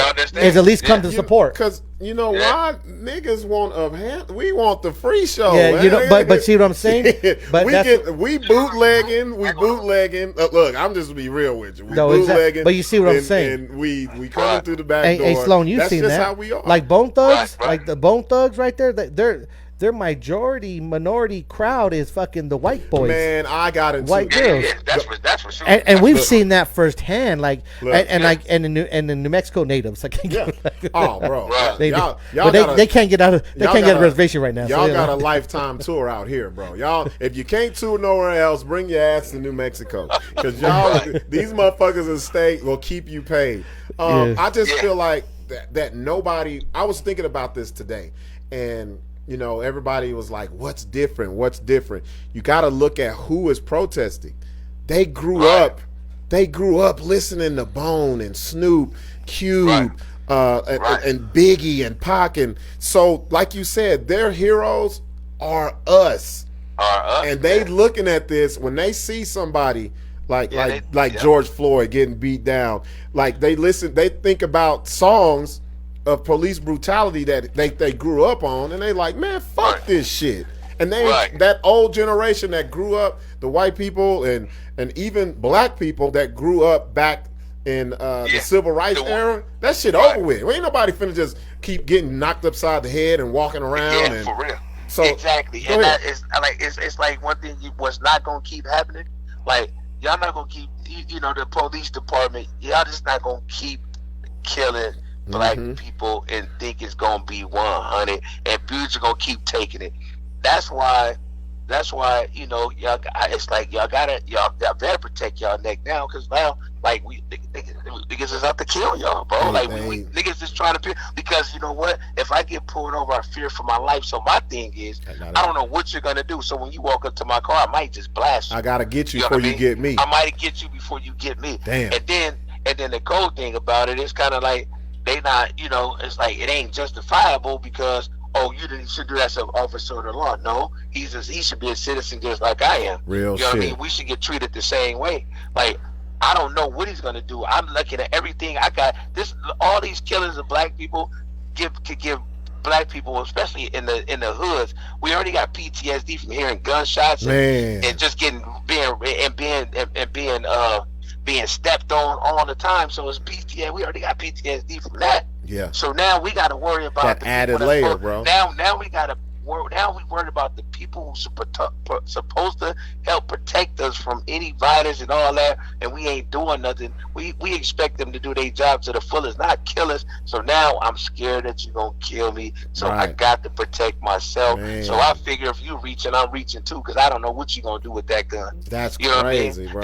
You know what I mean? Just because as soon as you get mad, because I might say, okay, I don't got nothing in my hand, but what did you pull me over for? Shut up. Okay, you know what I mean? Yeah. And then that's just what it is. I told you to shut the fuck up. Boom. I thought I seen something. Yep. What? Yep. You know what I mean? It's that's all you need to say. I thought. And I thought I seen a gun in his hand, a shiny object, and all that type of shit. And the only thing. And here's the kicker. It would be a different scenario if all these motherfucking police officers wouldn't keep getting off without no jail time. 99% of police officers that kill people, kill black people, go the fuck home. That's it. Go the fuck home. They don't even reach trial. They don't even reach the jail, dog. They go to jail. Oh, you're suspended for 2 weeks. This person has lost his life for nothing. With pay. You're suspended for 2 weeks with pay? Wait, suspension with pay is a fucking vac. I wish my job would suspend me right now with pay. Like, shit. Like, who do I got to kill to get that shit? For real. You just say, okay, I missed 8 days and I'm supposed to be here. I just called in. I just missed it because I felt like it. Oh, well, you suspended for 2 weeks with pay. That's some and crazy come back shit. after that. Hey, Sloan, man. Hey, we love when we have a conversation with you, bro. You know what I like about you? We can be ignorant and then we can come back and talk about real. We talked about Jeezy throwing a party in the Motel 6 and he performed in the parking lot. Hey, dog, now we came all the way back into some shit that was really deep, and we appreciate you, man. Hey, brother, you know what? Hey, Sloan, real quick. So before when you were on the line last time, we're talking about your cities, the groupies, and you're supposed to name drop a name of your favorite groupie in Albuquerque. Oh, shit. Are we doing that? Let's get it. Let's get it. This is our last little 5 minutes. Let's get it. Hey, look, you know how that hearty laugh means to me? He know exactly who to say, but he don't want to say it. Let me see. my favorite. Your favorite groupie in Albuquerque, my brother. You see how he got the hot pitch? You know what's so fucked up? I I already know who it is, but I'm just trying to put you on blast. Oh, man, come on, man.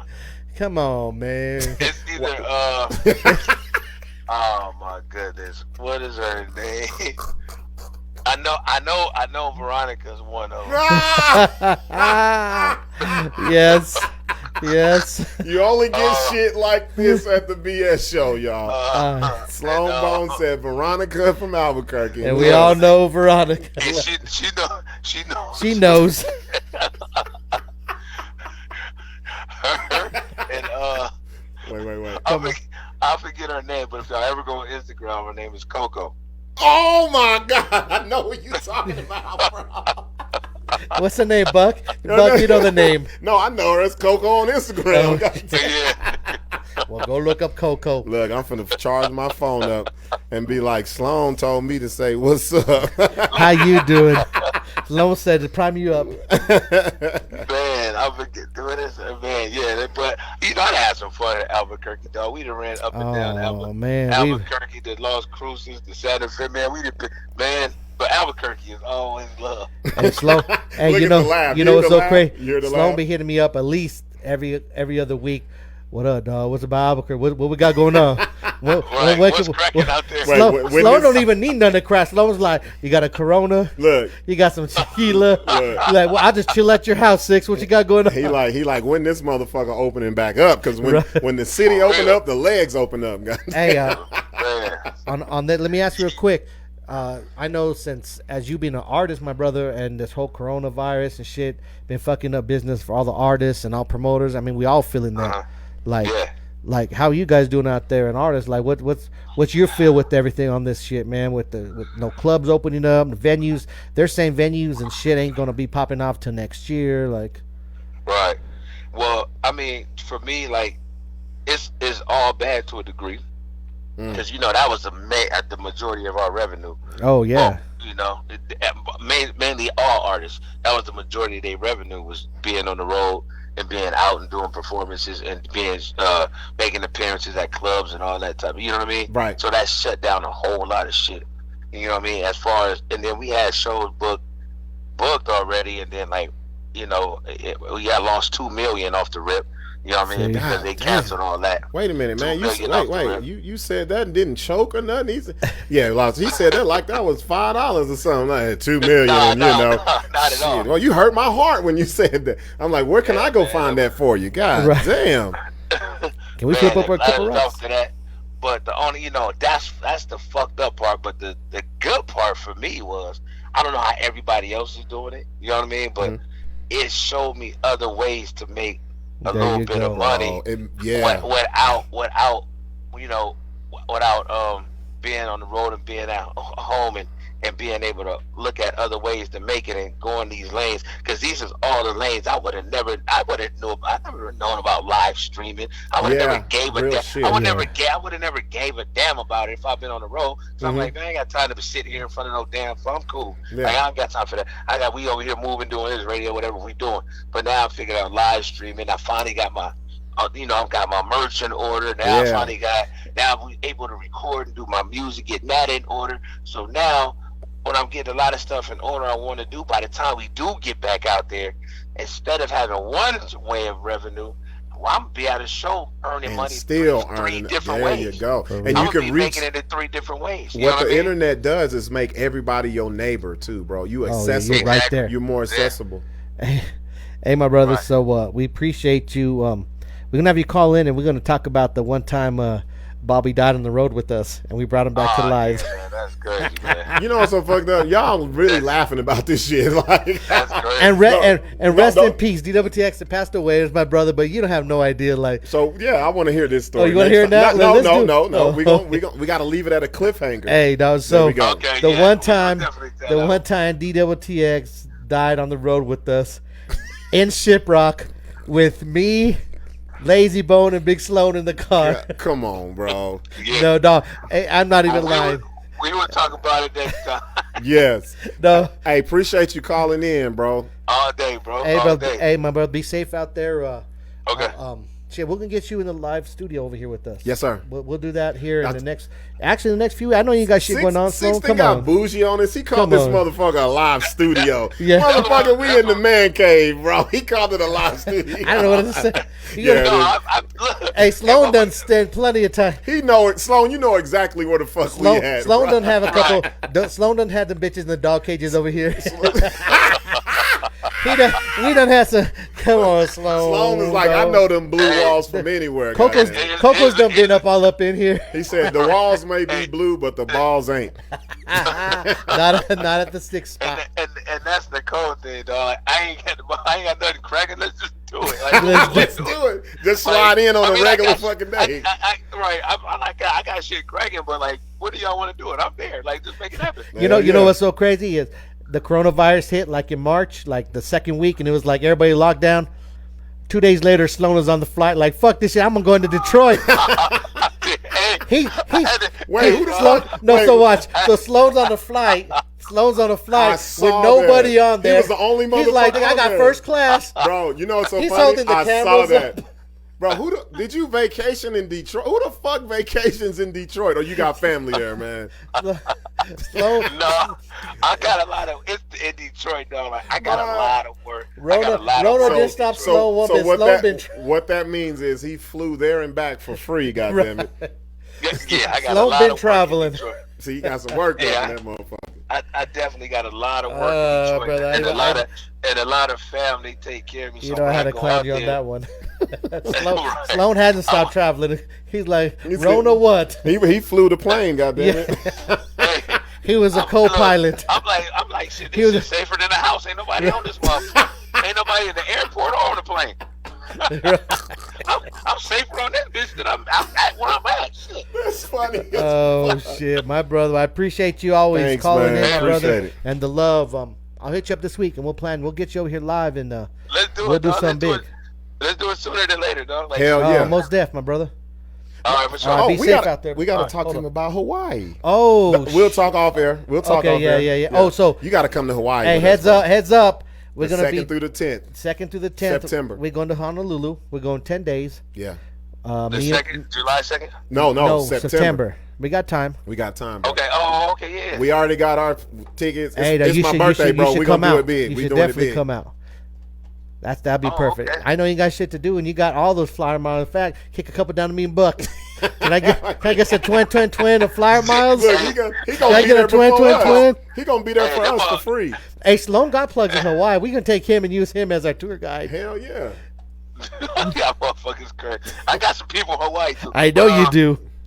Man, come on out there. Come on, one way bullshitty dog. I definitely want to come through. Yeah. I wish I had all the flyer miles I used to have. I've been using them motherfuckers. Man, you better call Detroit. Shit. Right. Hey, and be like, look, man, I need this round trip.